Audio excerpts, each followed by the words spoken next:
Un seguidor del canal me compartió este relato hace algunas semanas. Prefiere que lo llame simplemente Daniel y vive en la Ciudad de México. Lo que me contó sobre el año que pasó en cierto apartamento me dejó completamente perturbado. Si alguna vez has vivido en un lugar donde sentías que algo no estaba bien, donde la atmósfera misma parecía estar cargada de algo oscuro, cuéntamelo en los comentarios.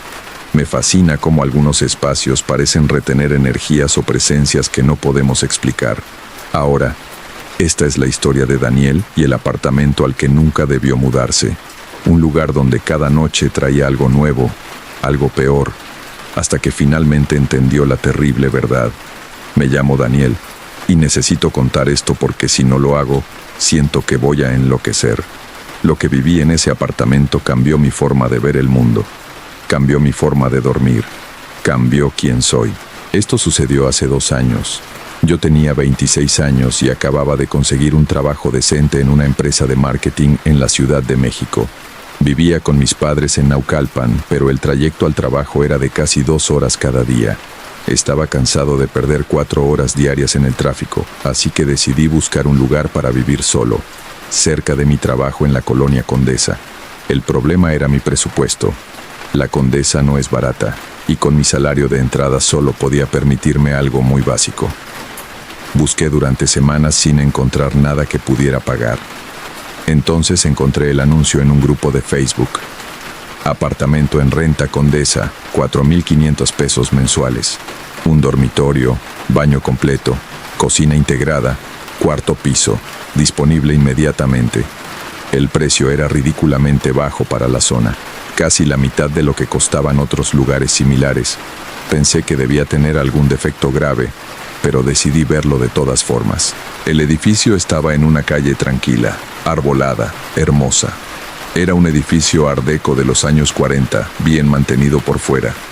El propietario, un señor de unos 60 años llamado Don Ernesto, me recibió en la entrada.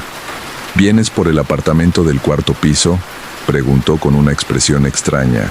No era exactamente desagradable, pero había algo en sus ojos. Una advertencia silenciosa que no supe leer en ese momento. Sí, señor. Vi el anuncio. Sígueme. Subimos las escaleras. El edificio era tranquilo.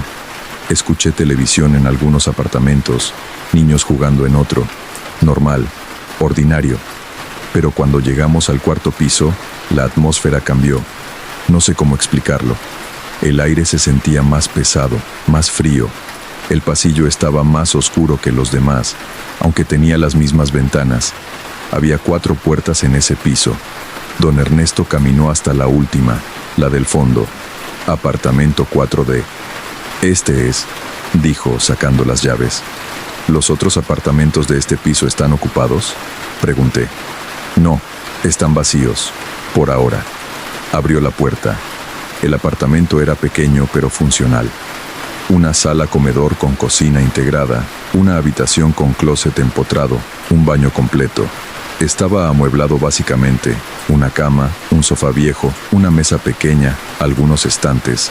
Las paredes estaban pintadas de blanco, aunque la pintura se veía desgastada en algunos lugares.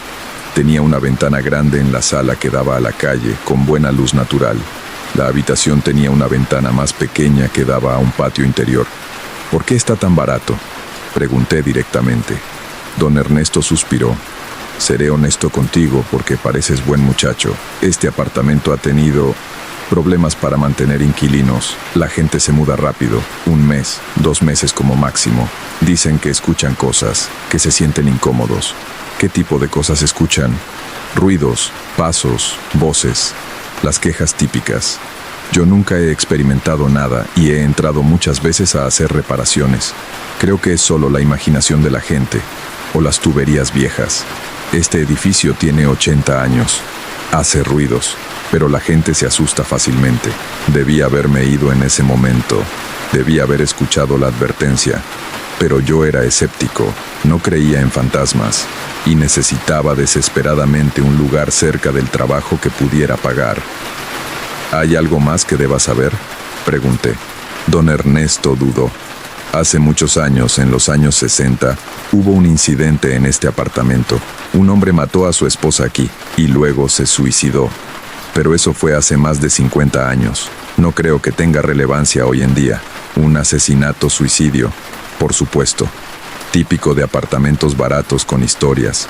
Pero yo era joven, arrogante, racional. No me iban a asustar viejas historias. Lo tomo, dije. Don Ernesto asintió, aunque vi un destello de algo en sus ojos. ¿Pena? ¿Preocupación? Muy bien. Necesito un mes de depósito y el primer mes por adelantado. Sin contrato largo, mes a mes. Puedes irte cuando quieras. Firmamos el acuerdo ese mismo día. Me mudé una semana después. Los primeros 3 días fueron completamente normales. Instalé mi ropa, mis cosas. Hice del apartamento mi hogar. Dormí bien. No escuché nada extraño. Empecé a pensar que don Ernesto tenía razón, que la gente simplemente era supersticiosa. La 4ª noche, escuché el primer ruido. Era pasada la medianoche. Yo estaba en la cama, casi dormido, cuando escuché algo que venía de la sala. Como si alguien estuviera arrastrando algo pesado sobre el piso. Un sonido rasposo, lento. Scrape, scrape, scrape. Me senté en la cama, completamente despierto ahora. El sonido continuaba. Mi corazón latía rápido. Agarré mi teléfono y activé la linterna. Salí de la habitación lentamente y alumbré la sala. No había nada, absolutamente nada. El sofá estaba en su lugar. La mesa no se había movido. Todo estaba exactamente como lo había dejado. El sonido se detuvo en el momento en que entré a la sala. Probablemente los vecinos, pensé. Aunque recordé que los otros apartamentos del 4º piso estaban vacíos. Tal vez alguien del 3er piso. Volví a la cama e intenté dormir. Pero el sonido regresó 1 hora después. Mismo sonido, misma duración. Y se detuvo en el momento en que encendí la luz. Esto continuó durante 1 semana. Cada noche. Siempre después de medianoche. Siempre el mismo sonido de algo arrastrándose. Y siempre se detenía cuando yo iba a investigar. Pero podía vivir con eso. Era molesto, pero tolerable. No era nada comparado con lo que vino después. La 2ª semana, los sonidos cambiaron. Ya no era solo algo arrastrándose. Ahora escuchaba pasos, claros, distintos. Alguien caminando en la sala cuando yo estaba en la habitación. O caminando en la habitación cuando yo estaba en la sala. Y lo más perturbador, los pasos se detenían justo frente a las puertas. Podía escucharlos acercándose, más cerca, hasta detenerse justo del otro lado de la puerta, como si alguien estuviera parado ahí, escuchando, esperando. Una noche junté coraje y abrí la puerta de golpe cuando los pasos se detuvieron frente a ella. No había nadie, pero el aire del otro lado era helado, tan frío que pude ver mi propio aliento, y había un olor dulzón y podrido, como flores marchitas mezcladas con algo muerto. El olor desapareció después de unos segundos, y la temperatura volvió a la normalidad. Empecé a dormir con las luces encendidas, y con música o podcasts sonando en mi teléfono, cualquier cosa para llenar el silencio, porque el silencio era cuando escuchaba las cosas. La 3ª semana vi la primera sombra. Estaba en la sala, viendo televisión alrededor de las 11 de la noche, cuando algo pasó frente a la pantalla. Una sombra, la forma de una persona caminando entre yo y la televisión. Pero cuando miré, no había nadie. Apagué la televisión y me quedé completamente quieto escuchando. Nada. Silencio total. Entonces lo vi con el rabillo del ojo. En el pasillo que conectaba la sala con la habitación, una figura oscura, de pie, inmóvil, solo parada ahí, mirándome. Giré mi cabeza para verla directamente y desapareció. Mi respiración era rápida, superficial. Agarré mi teléfono, listo para llamar a alguien. ¿Pero a quién? ¿A la policía? ¿Y decirles qué? ¿Que vi una sombra? Me obligué a caminar hacia la habitación. Tuve que pasar por ese pasillo. Cada paso era agonía. Cada célula de mi cuerpo gritaba que corriera en dirección opuesta. Pero llegué a la habitación, cerré la puerta, la trabé con seguro y me metí bajo las cobijas como un niño asustado. No dormí esa noche. A la mañana siguiente, con la luz del día filtrándose por las ventanas, Todo parecía absurdo, ridículo. Estaba dejando que mi imaginación me controlara. Necesitaba ser racional, pero la racionalidad no explica lo que pasó la cuarta semana. Llegué a casa después del trabajo, cansado, y encontré algo que me heló la sangre. Todos los muebles de la sala habían sido movidos. El sofá, que estaba contra la pared, ahora estaba en el centro de la sala. La mesa había sido movida al rincón. Los estantes estaban girados hacia la pared. Y en el centro del piso, arreglados cuidadosamente, había objetos de mi habitación.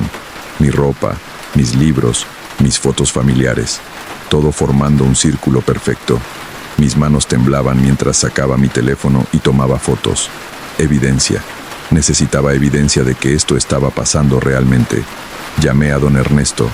Don Ernesto, alguien entró a mi apartamento. Movieron todo. ¿Usted tiene otra llave? ¿Dejó entrar a alguien? ¿Qué? No, Daniel. Nadie tiene llave excepto tú y yo. Y yo no he estado cerca del edificio en 2 días. ¿Estás seguro? Estoy mirándolo ahora mismo. Alguien movió mis cosas. Hubo una pausa larga. Daniel, tal vez es momento de que consideres mudarte. ¿Qué? No, necesito que venga aquí. Necesito que cambie la cerradura. Alguien tiene acceso a mi apartamento. Te cambiaré la cerradura mañana. Pero Daniel, escúchame. Ese apartamento tiene algo malo. No sé qué es exactamente, pero he visto demasiados inquilinos irse asustados. Tú pareces un buen muchacho. No quiero que te pase algo. ¿Qué podría pasarme? Otra pausa. El último inquilino antes que tú duró 6 semanas. Cuando se fue, estaba diferente, demacrado, asustado. Dijo que algo en el apartamento estaba tratando de comunicarse con él, que cada noche las cosas empeoraban, que sentía que algo quería que él hiciera algo, pero no sabía qué. ¿Y qué pasó con él? No lo sé. Se mudó y nunca volví a saber de él. Pero su familia vino a recoger sus cosas porque él no quería volver ni siquiera para eso. Esa noche no me quedé en el apartamento. Fui a un hotel barato cerca de mi oficina. Necesitaba pensar. Necesitaba decidir qué hacer. Podía mudarme, perder el depósito, el mes adelantado, buscar otro lugar, o podía quedarme, enfrentar lo que fuera que estaba pasando. Decidí quedarme. Todavía no sé por qué. Orgullo tal vez, o estupidez. Probablemente ambos. Don Ernesto cambió la cerradura al día siguiente. Nueva cerradura, nuevas llaves, solo 2 copias, una para mí, una para él. Me sentí un poco mejor, más seguro. Pero esa noche, cuando llegué a casa, todos los muebles habían sido movidos otra vez. Exactamente de la misma forma. Círculo de objetos en el centro. Todo idéntico a la noche anterior. La nueva cerradura no había servido de nada. Esa fue la noche en que decidí investigar. Busqué en internet sobre el edificio, sobre el apartamento 4D, sobre el asesinato-suicidio de los años 60. Encontré un artículo de periódico de 1967. La historia era peor de lo que don Ernesto me había contado. Roberto Salazar, de 32 años, había matado a su esposa Marina en el apartamento 4D, pero no había sido rápido. Según el artículo, la había mantenido cautiva durante 3 días, torturándola psicológicamente, moviéndola de habitación en habitación, obligándola a participar en rituales que el artículo no especificaba. Los vecinos habían escuchado gritos, pero asumieron que era una pelea marital. Nadie llamó a la policía, nadie intervino. Al 4.º día, Roberto la estranguló y luego se colgó de la viga del techo de la sala. Los encontraron una semana después cuando los vecinos notaron el olor. Pero había algo más en el artículo, un detalle que me hizo vomitar. Roberto había dejado una nota, una sola línea escrita con su propia sangre en la pared de la habitación. Ahora entiendo, ahora soy libre. Los que vengan después entenderán también. ¿Qué significaba eso? Entender que esa noche decidí quedarme despierto. Completamente despierto. Quería ver qué pasaba. Quería enfrentar lo que fuera que estaba en ese apartamento. Me senté en el sofá con todas las luces encendidas, café en una mano, teléfono grabando video en la otra. Medianoche pasó sin incidentes. La 1 de la madrugada, las 2. A las 3 de la madrugada, las luces comenzaron a parpadear. Encendidas, apagadas, encendidas, apagadas. Y entonces, todas se apagaron al mismo tiempo. Oscuridad total. Mi teléfono murió. A pesar de que tenía batería completa, simplemente se apagó. Y en la oscuridad, escuché una voz. No venía de ninguna dirección específica. Era como si viniera de todas partes al mismo tiempo, o de dentro de mi propia cabeza. Era una voz masculina, tranquila, casi amable. Finalmente estás listo para escuchar. No respondí. No podía. Mi garganta estaba cerrada por el miedo. Sé que tienes preguntas, sé que tienes miedo. Todos tienen miedo al principio, pero el miedo pasa y luego viene el entendimiento. ¿Qué eres?, logré preguntar con voz temblorosa. Fui Roberto, antes, pero ahora soy más que eso. Ahora soy parte de este lugar, parte de sus paredes, parte de su memoria. ¿Qué quieres de mí? Quiero que entiendas lo que yo entendí. Quiero que veas lo que yo vi. Hay cosas más allá del velo, cosas que la mayoría nunca verá. Pero este lugar, este apartamento, es delgado aquí. El velo es delgado y puedes ver a través. No quiero ver nada. Solo quiero que me dejes en paz. Una risa, suave, casi triste. No funciona así. Ya has comenzado a ver las sombras, los sonidos, los movimientos. Cada noche verás más. Cada noche el velo se volverá más delgado, hasta que finalmente, una noche, lo atravesarás completamente, y entonces entenderás, como yo entendí. ¿Qué le hiciste a tu esposa? Le mostré la verdad. Ella no quería verla, luchó, gritó, pero al final, justo antes del fin, ella también lo vio. Vi en sus ojos que finalmente entendió, y sentí paz al saber que no moría en ignorancia. Estás enfermo, eres un monstruo, soy un mensajero, y tú serás el próximo. O te irás y pasarás el resto de tu vida preguntándote qué había al otro lado. La elección es tuya. Las luces se encendieron bruscamente. El apartamento estaba exactamente como estaba antes. Mi teléfono cobró vida, mostrando las 3:33 am. Me levanté del sofá, agarré mi laptop, mi teléfono, mi cartera y mis llaves. No empaqué nada más. Solo salí. Corrí por las escaleras. Salí del edificio a la calle silenciosa de las 3 de la madrugada. Corrí hasta encontrar una calle más transitada. Me senté en una parada de autobús bajo la luz brillante de un poste hasta que amaneció. Nunca volví al apartamento 4D. Llamé a don Ernesto al día siguiente y le dije que se quedara con el depósito, con mis cosas, con todo. No quería nada de ese lugar. Perdí dinero. Perdí mis cosas, perdí un mes de mi vida, pero salvé algo más importante. Salvé mi cordura y posiblemente mi vida, porque ahora entiendo qué le pasó a Marina. Entiendo qué les pasó a los inquilinos anteriores que duraron poco, y entiendo qué le pasó al último inquilino que se fue demacrado y asustado. Ese apartamento no está simplemente embrujado, es una trampa. Un lugar donde el velo entre nuestro mundo y algo más es peligrosamente delgado, y algo del otro lado, Roberto o lo que quedó de él, está tratando de hacer que la gente cruce. No sé qué hay del otro lado. No quiero saberlo. Ahora vivo con un compañero de cuarto en un apartamento normal, lejos de la Condesa.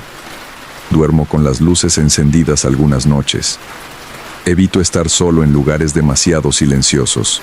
Y nunca busco apartamentos sospechosamente baratos, porque ahora sé que algunos lugares están baratos por una razón, y esa razón es que algo vive ahí, algo que quiere compañía, algo que quiere mostrarle a alguien lo que vio, algo que está esperando paciente a que llegue el próximo inquilino, el próximo que sea lo suficientemente desesperado, lo suficientemente escéptico o lo suficientemente tonto para ignorar las advertencias, como yo casi fui. Y así termina la historia que Daniel compartió conmigo. Me dijo que todavía tiene pesadillas sobre ese apartamento, que a veces se despierta pensando que escucha esos pasos. Si alguna vez has vivido en un lugar que sentiste que quería algo de ti, o si has tenido que huir de un hogar por razones que otros no entenderían, déjalo en los comentarios. No estás solo en estas experiencias. A veces la decisión más valiente es simplemente irte, sin mirar atrás. Cuídate mucho, que descanses bien, y nos vemos en la siguiente historia.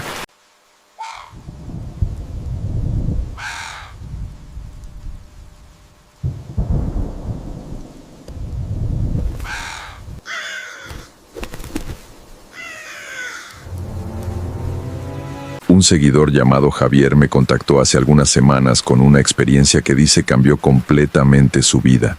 Cuando terminé de leer su mensaje, me quedé pensando en ello durante días. Si tienes algo similar que compartir, te invito a que me lo cuentes en los comentarios o me lo envíes directamente. Ahora, permíteme llevarte al verano de 2019, cuando Javier heredó una vieja finca en las montañas y descubrió que algunas tradiciones ancestrales existen por una razón. Lo que está a punto de escuchar es perturbador, así que prepárate. Nunca debí haber derribado ese altar. Pero en ese momento, parecía la decisión correcta, parecía lógica. Yo era un hombre de ciudad, educado, con 2 maestrías y una carrera exitosa como arquitecto. No creía en supersticiones, no creía en maldiciones, no creía en nada que no pudiera ser explicado por la ciencia o la razón. Ahora sé mejor. Ahora sé que hay cosas en este mundo que la razón no puede tocar, fuerzas que la ciencia no puede medir, y deudas que deben ser pagadas sin importar cuánto tiempo haya pasado. Todo comenzó cuando mi tío abuelo Mauricio murió. Tenía 93 años y había vivido toda su vida en una finca en las montañas de Oaxaca, en México. Yo apenas lo conocía. Tal vez lo había visto 3 veces en mi vida, siempre en reuniones familiares donde él se quedaba en un rincón, callado, observando a todos con esos ojos oscuros que parecían saber cosas que los demás no sabíamos. Para mi sorpresa, me dejó la finca en su testamento. Era el único varón de la familia sin hijos, explicaba el documento, y por alguna razón consideraba que yo era el indicado para heredar la propiedad. Mi madre me advirtió que rechazara la herencia. «Esa finca tiene historia, Javier», me dijo por teléfono, su voz cargada de una preocupación que no entendía. «Tu tío Mauricio vivió ahí solo durante 70 años. 70 años sin casarse, sin tener familia propia. Hay razones para eso». «¿Qué tipo de razones?», pregunté, medio divertido. Hubo un silencio largo. «Cosas de las que no se habla, cosas que tu tío entendía y respetaba. Si aceptas esa propiedad, prométeme que no cambiarás nada, especialmente el altar».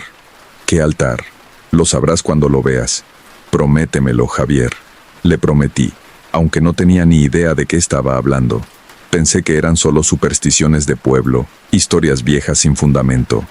¿Cómo me equivoqué? Viajé a Oaxaca en julio. La finca estaba a 3 horas de la ciudad más cercana, al final de un camino de terracería que serpenteaba entre montañas cubiertas de pinos y robles. Era un lugar hermoso, debo admitir. 50 hectáreas de tierra fértil con un río que la atravesaba, rodeada de bosque virgen que se extendía hasta donde alcanzaba la vista. La casa principal era una construcción colonial de 2 pisos con paredes gruesas de adobe y un techo de tejas rojas. Había sido bien mantenida, considerando la edad de mi tío abuelo. Las habitaciones olían a madera vieja y hierbas secas. Muebles antiguos cubiertos con sábanas blancas llenaban los espacios como fantasmas silenciosos. Pasé el primer día explorando. Había establos vacíos, un granero lleno de herramientas oxidadas, un huerto invadido por la maleza. Todo hablaba de una época pasada, de una forma de vida que ya casi no existía. Vi potencial. Con algo de inversión, podría convertir esto en un hotel boutique, un retiro ecológico para turistas cansados de la ciudad. Ya estaba haciendo cálculos mentales sobre costos y ganancias. Encontré el altar al atardecer del segundo día. Estaba en un claro del bosque, a unos 200 metros detrás de la casa. Un sendero apenas visible entre los árboles conducía hasta él. Era una estructura extraña, una plataforma de piedra de aproximadamente 2 metros de altura, con escalones tallados que conducían a la cima. En la superficie superior había un pequeño altar hecho de piedras apiladas, ennegrecidas por el hollín de incontables fuegos. Alrededor del altar había objetos curiosos: velas consumidas hasta su base, platos con comida podrida, tortillas mohosas, frutas descompuestas, lo que parecían ser restos de carne, botellas vacías de mezcal, flores marchitas y muñecos. Decenas de pequeños muñecos hechos de tela y paja, algunos tan viejos que se deshacían al tacto. Había algo profundamente perturbador en ese lugar. A pesar del calor del verano, sentí frío al acercarme. Los pájaros no cantaban cerca del claro. El aire se sentía espeso, cargado de algo que no podía identificar pero que hacía que mi piel se erizara. En la base de la plataforma, tallada en la piedra con letras casi borradas por el tiempo, había una inscripción en español antiguo. Me agaché para leerla. Aquí mora el guardián. Se alimenta de lo ofrecido. Se calma con la ofrenda. Quien rompa el pacto, pagará con sangre. Me reí nerviosamente. Era obviamente algún tipo de sitio ceremonial indígena, probablemente prehispánico. Mi tío abuelo, en su vejez y soledad, había mantenido viva alguna tradición ancestral, dejando ofrendas como lo habrían hecho sus antepasados. Era antropológicamente interesante, supongo, pero no era algo que yo fuera a continuar. La decisión de destruirlo vino de forma natural. Si quería convertir esta propiedad en un hotel, no podía tener un altar pagano perturbador en el bosque. Los turistas se asustarían. Además, el claro sería perfecto para construir cabañas adicionales. La vista desde allí era espectacular. Regresé a la casa mientras el sol se ocultaba detrás de las montañas. Esa noche, dormí intranquilo. Tuve sueños extraños, fragmentados. Soñé con un hombre alto y delgado, tan delgado que sus huesos sobresalían de su piel gris. No tenía rostro. Solo una superficie lisa donde debería haber rasgos. Estaba de pie en el claro, observándome, y aunque no tenía ojos, sabía que me veía. Sentía su mirada como un peso físico sobre mi pecho, aplastándome, sofocándome. Me desperté jadeando. Eran las 3:15 de la mañana. La casa estaba en silencio absoluto, un silencio tan profundo que podía escuchar mi propio corazón latiendo en mis oídos. Y entonces lo escuché, un sonido que venía del bosque, un golpeteo rítmico, como si alguien estuviera golpeando piedra contra piedra, fuerte, constante, insistente. Me levanté y fui a la ventana. La luna llena iluminaba el terreno con una luz plateada y enfermiza. Podía ver el sendero que conducía al claro, y en el sendero algo se movía. Era una figura, demasiado alta para ser humana, demasiado delgada. Se movía de forma extraña, con movimientos espasmódicos, como si sus articulaciones no funcionaran correctamente. Caminaba hacia el altar, y el sonido de golpeteo provenía de ella, de algo que arrastraba o golpeaba contra el suelo. Mi mente racional buscó explicaciones. Un animal, un ciervo, tal vez, o un oso, pero los ciervos no caminan en dos patas, y los osos no tienen esa forma. La figura llegó al claro, y desapareció entre los árboles. El golpeteo se detuvo. El silencio regresó, aún más opresivo que antes. No dormí el resto de la noche. Me quedé sentado en la cama, con todas las luces encendidas, tratando de convencerme de que había sido una ilusión, una alucinación causada por el cansancio y la sugestión de haber visto ese altar inquietante. A la mañana siguiente, con la luz del sol restaurando mi confianza, tomé una decisión. Iba a desmantelar ese altar, no hoy, pero pronto. Primero necesitaba contratar a alguien que me ayudara. Algunas de esas piedras eran demasiado pesadas para moverlas solo.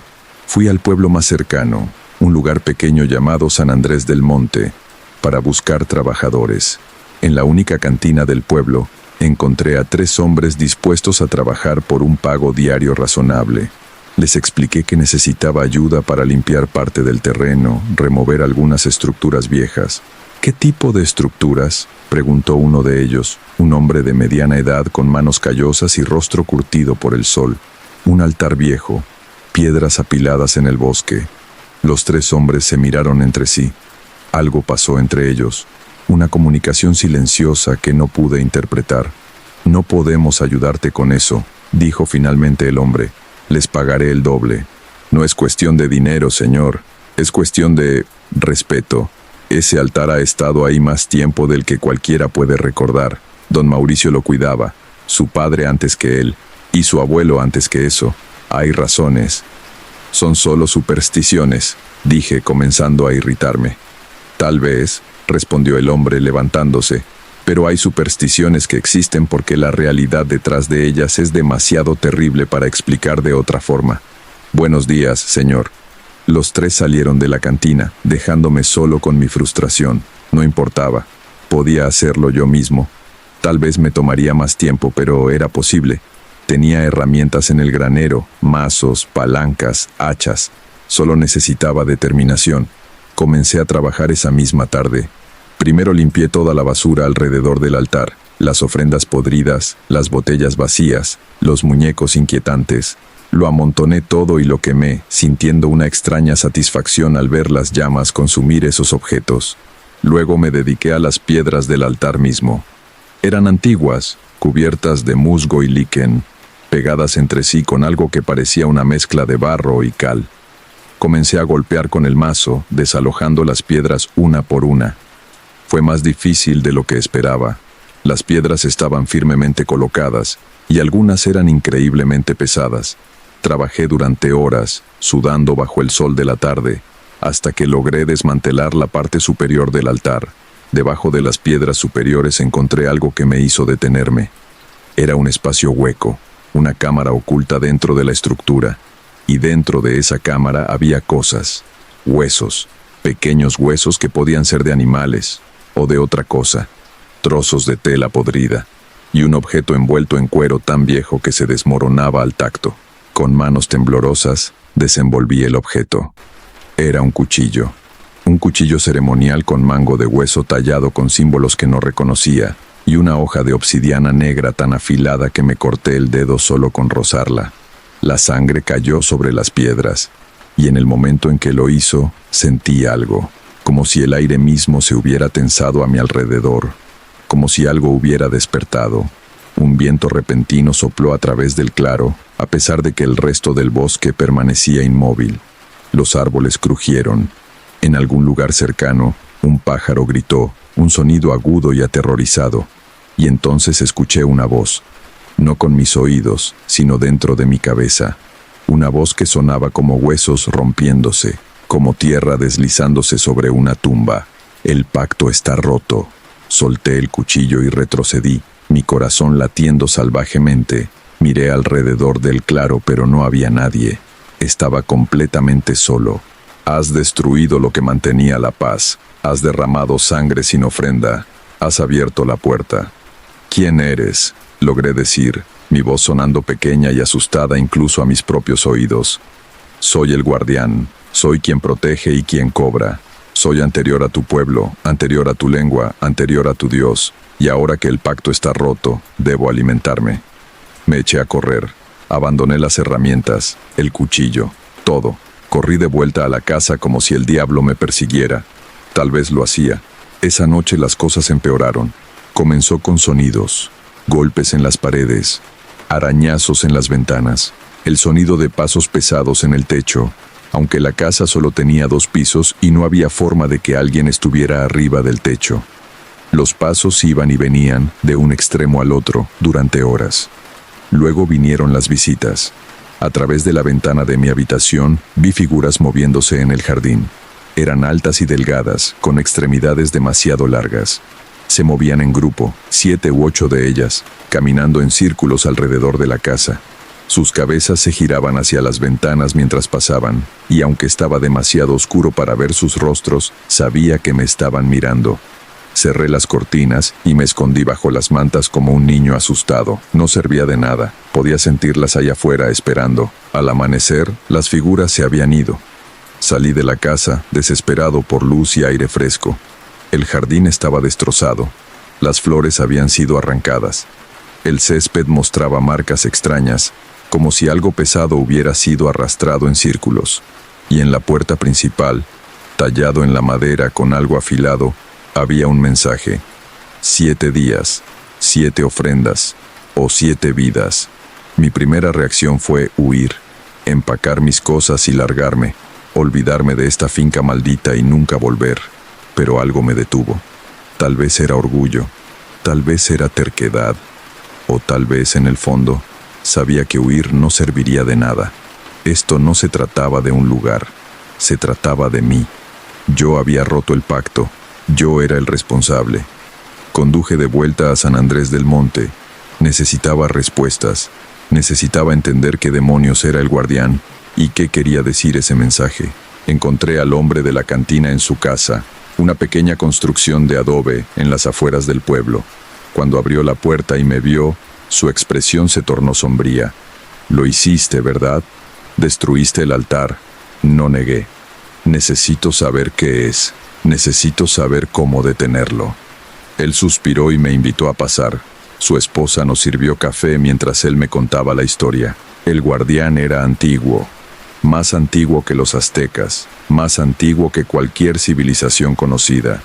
Era una entidad que había vivido en esas montañas desde tiempos inmemoriales, alimentándose de... Bueno, nadie estaba realmente seguro de qué se alimentaba. Vida, tal vez. Energía. Sangre. Los pueblos antiguos aprendieron a apaciguarlo. Construyeron el altar y establecieron un pacto. Ofrendas regulares a cambio de protección. Mientras se mantuvieran las ofrendas, el guardián protegía la tierra. Los cultivos crecían. Los animales prosperaban. Las enfermedades se mantenían a raya. Pero si las ofrendas se detenían, si el pacto se rompía, el guardián cobraría su deuda de otra forma. ¿Qué tipo de ofrendas?, pregunté, aunque parte de mí ya conocía la respuesta. Al principio, hace siglos, eran vidas, sacrificios humanos. Pero con el tiempo, los antiguos aprendieron que podían satisfacerlo con sustitutos, animales, comida, sangre de cortes superficiales, siempre y cuando se mantuviera el ritmo, siempre y cuando se cumpliera la promesa. El mensaje dice 7 días, 7 ofrendas. El hombre asintió gravemente. Tienes que restaurar el altar. Tienes que ofrecer 7 ofrendas en 7 días consecutivos, empezando esta noche. Si no lo haces... Dejó la frase inconclusa. ¿Qué pasará si no lo hago? Tomará 7 vidas, comenzando por la tuya y extendiéndose a tu familia. 1 por cada día que pase sin ofrenda. Así es como funciona el pacto. 7 por 7. Equilibrio. Sentí que la sangre abandonaba mi rostro, mi familia, mi madre, mis hermanos, mis sobrinos. ¿Cómo hago las ofrendas? Me explicó el proceso con detalle. Cada noche al caer el sol debía ir al claro, debía reconstruir el altar lo mejor que pudiera, debía llevar comida fresca, tortillas, frutas, carne cruda, debía llevar flores y debía ofrecer sangre. Tu propia sangre, aclaró. Solo unas gotas. Corta tu palma con el cuchillo ceremonial, supongo que lo encontraste, y deja que la sangre caiga sobre las piedras. Mientras haces esto, debes prometer en voz alta que cumplirás el pacto, que mantendrás las ofrendas, que respetarás al guardián. Y si lo hago, ¿se detendrá? Si cumples las 7 ofrendas sin fallar ni una sola noche, el pacto se renovará. Pero tienes que entender, Javier, una vez que comienzas, no puedes parar. Nunca. Tendrás que hacer ofrendas cada semana por el resto de tu vida. Si te vas, si abandonas la tierra, si dejas de cumplir, el guardián vendrá por ti sin importar dónde estés. Era una prisión, una cadena que me ataría a esta finca por el resto de mi vida. Pero ¿qué opción tenía? Regresé a la finca con los materiales necesarios. Pasé las horas de luz reconstruyendo el altar, recolocando cada piedra con manos temblorosas. Limpié el área, barriendo los escombros que había creado. Coloqué el cuchillo ceremonial de vuelta en su lugar, envuelto en cuero nuevo que había comprado en el pueblo. Al caer el sol, hice mi primera ofrenda. Puse las tortillas frescas sobre el altar. Acomodé las frutas en un círculo. Coloqué la carne cruda en el centro. Encendí velas alrededor del perímetro. Y luego, con el cuchillo ceremonial, me corté la palma de la mano izquierda. El dolor fue agudo pero no insoportable. Cerré el puño dejando que la sangre goteara sobre las piedras. La sangre caía con un sonido suave, casi como lluvia. Prometo mantener el pacto, dije en voz alta, mi voz quebrándose ligeramente. Prometo respetar al guardián. Prometo hacer las ofrendas según se requiere. Acepto la responsabilidad de mis acciones. Por un momento, no pasó nada. El bosque permanecía silencioso. Luego, gradualmente, sentí que la presión en el aire disminuía, como si algo se hubiera relajado, satisfecho. Las velas parpadearon aunque no había viento, y tuve la sensación inequívoca de que algo invisible estaba ahí, observando, aceptando mi ofrenda. Vendé mi mano y regresé a la casa. Esa noche dormí sin pesadillas por primera vez en días. Los siguientes 6 días fueron iguales. Cada atardecer, Hacía mi camino al claro. Cada noche presentaba la ofrenda y derramaba mi sangre. Cada vez sentía esa presencia invisible aceptando lo que ofrecía. En el séptimo día, algo diferente sucedió. Cuando llegué al claro, había alguien o algo esperándome. Era la figura alta y delgada de mis pesadillas, de pie junto al altar. En la luz del atardecer, podía verla más claramente. Su piel era gris como ceniza. Sus brazos y piernas eran grotescamente largos, con articulaciones que se doblaban en lugares incorrectos. Y su rostro era una superficie lisa y sin rasgos, exactamente como lo había visto en mis sueños. El guardián. Me paralicé, incapaz de moverme o hablar. La criatura me observaba, si es que observar era la palabra correcta considerando que no tenía ojos. Luego, lentamente, levantó una de sus manos. Tenía dedos increíblemente largos que terminaban en garras curvadas. Señaló el altar. Luego me señaló a mí. El mensaje era claro. Completa la ofrenda final. Con manos temblorosas, coloqué la comida sobre el altar. Encendí las velas. Tomé el cuchillo y me corté la palma. La derecha esta vez, ya que la izquierda aún estaba sanando de los cortes anteriores. La sangre cayó sobre las piedras. El guardián se inclinó hacia adelante, acercando esa cara sin rostro a las gotas de sangre, y lo juro, vi cómo las gotas desaparecían, absorbidas por algo invisible. Cuando terminó de alimentarse, la criatura se enderezó. Levantó una mano y tocó mi frente con un dedo. El contacto fue helado, como tocar hielo seco. Y en ese momento, sentí algo entrando en mi mente.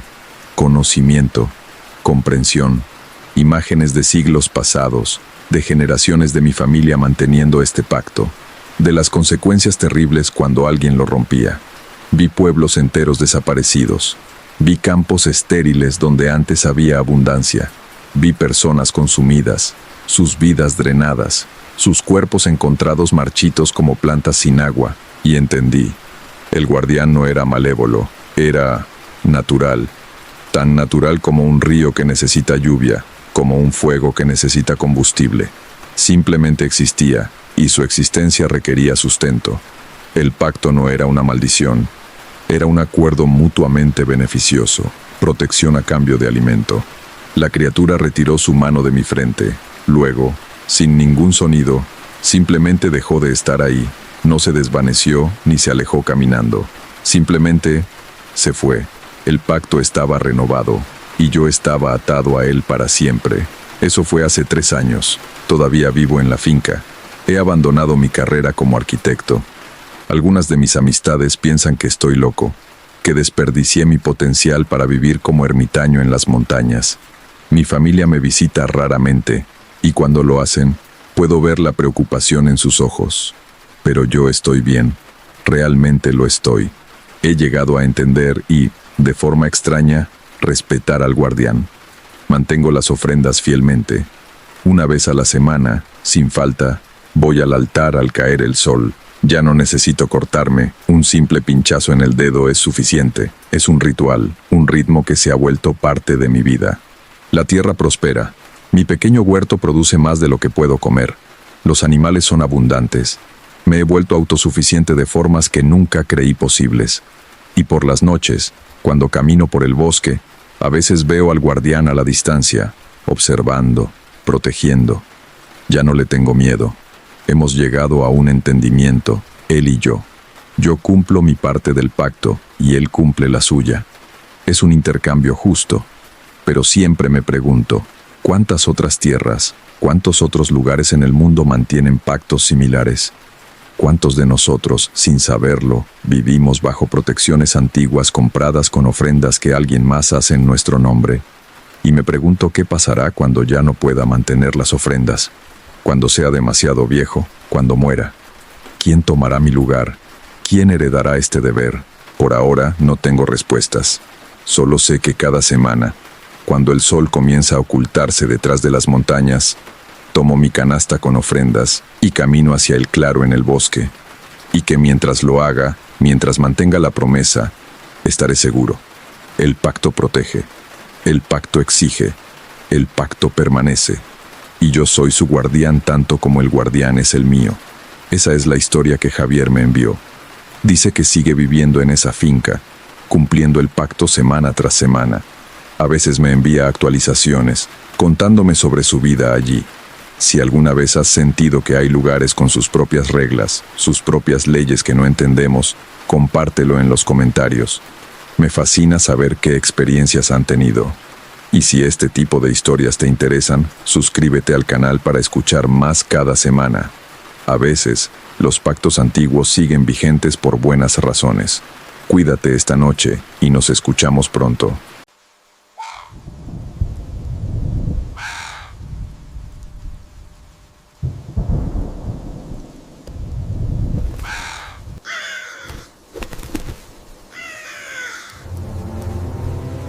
Un seguidor de Perú me escribió hace poco con una experiencia que vivió cuando era guardia de seguridad nocturno en un cementerio.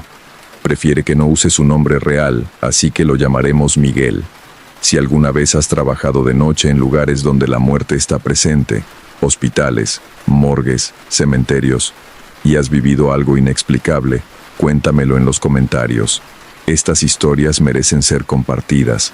Lo que Miguel experimentó durante 6 meses de trabajo nocturno lo convenció de que hay cosas que vigilan a los muertos, cosas que no son de este mundo y que no toleran intrusos. Me llamo Miguel y tengo 45 años. Vivo en Lima, Perú, y lo que voy a contar pasó hace 7 años, cuando acepté un trabajo como guardia de seguridad nocturno en uno de los cementerios más antiguos de la ciudad. Fue el peor error laboral de mi vida, pero también fue una experiencia que cambió completamente mi forma de ver la muerte y lo que viene después. En ese entonces estaba pasando por problemas económicos. Me había divorciado recientemente y los gastos se habían duplicado mientras mantenía 2 hogares. Necesitaba dinero extra, así que cuando vi el anuncio para guardia nocturno en el cementerio Presbítero Maestro, apliqué inmediatamente a pesar de que el horario era de 10 de la noche a 6 de la mañana. El cementerio Presbítero Maestro es histórico. Fue fundado en 1808 y ahí están enterradas algunas de las figuras más importantes de la historia peruana. Es enorme, con calles enteras de mausoleos, criptas familiares y miles de tumbas. De día, es un lugar turístico. De noche se convierte en algo completamente diferente. Mi primer día de trabajo me reporté a las 9 de la noche para recibir instrucciones del supervisor, don Héctor, un hombre de unos 60 años que había trabajado ahí durante 30 años. El trabajo es simple, me explicó mientras caminábamos por los pasillos principales. Haces rondas cada hora, revisas que todas las puertas y rejas estén cerradas, te aseguras de que nadie haya entrado después del cierre, y reportas cualquier cosa inusual. ¿Qué tipo de cosas inusuales?, pregunté. Don Héctor me miró con una expresión que no pude descifrar. Vándalos, ladrones que buscan robar bronce de las tumbas antiguas, gente que viene a hacer rituales raros. Hizo una pausa. Y otras cosas. ¿Qué otras cosas? Aprenderás, dijo simplemente. Pero déjame darte algunos consejos. Primero, nunca entres al sector antiguo después de medianoche. Segundo, si escuchas voces o llantos, ignóralos, no vayas a investigar. Tercero, hay un mausoleo en el sector norte, uno grande con ángeles en la puerta. Mantente alejado de ese, siempre. Y cuarto, si algo te persigue, corre hacia la capilla central. Ahí estarás a salvo. Me reí nerviosamente. Algo que me persiga, ¿cómo qué? Don Héctor no sonrió. Ya verás. O tal vez tengas suerte y no veas nada. Algunos guardias pasan meses sin incidentes, otros no duran ni una semana. Me mostró el resto del cementerio, señalando los puntos clave que debía revisar. ¿Dónde estaban las luces de emergencia? ¿Dónde estaba la oficina con el teléfono por si necesitaba llamar a la policía? Luego se fue, dejándome solo con una linterna potente, un radio que supuestamente funcionaba pero que tenía estática constante, y un silbato. Las primeras horas fueron tranquilas. Hice mi primera ronda a las 10. El cementerio bajo la luz de la luna era hermoso de una forma inquietante. Las estatuas de ángeles proyectaban sombras largas. Los mausoleos parecían casas pequeñas en una ciudad de muertos. El silencio era profundo, interrumpido solo por el sonido de mis propios pasos en el pavimento.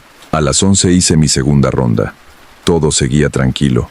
Me estaba relajando, pensando que tal vez don Héctor solo estaba tratando de asustarme, alguna especie de iniciación para el nuevo empleado.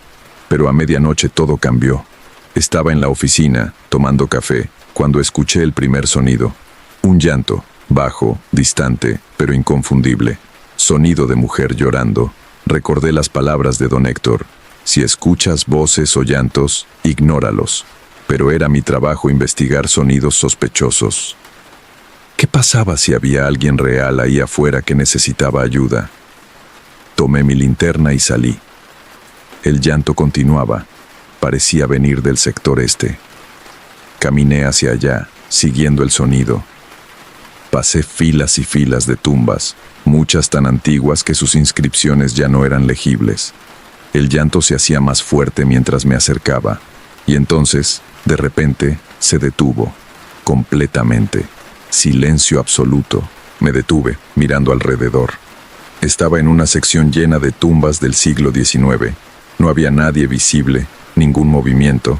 ¿Hay alguien ahí?, llamé. Mi voz sonó demasiado fuerte en el silencio. No hubo respuesta. Pero entonces sentí algo, una presencia detrás de mí, el peso de una mirada sobre mi espalda. Me giré lentamente. No había nadie, pero el aire se había vuelto más frío. Podía ver mi aliento condensándose en pequeñas nubes blancas, a pesar de que era una noche templada de verano. Y entonces la vi, una figura al final del pasillo entre las tumbas, una mujer, o algo con forma de mujer, vestida completamente de negro, con un velo cubriendo su cara. Estaba inmóvil, simplemente parada ahí, a unos 30 metros de distancia. «Señora», llamé, «el cementerio está cerrado, no debería estar aquí». La figura no respondió, no se movió. Solo estaba ahí, y aunque no podía ver su cara a través del velo, sabía que me estaba mirando. Di un paso hacia ella. Ella dio un paso hacia mí.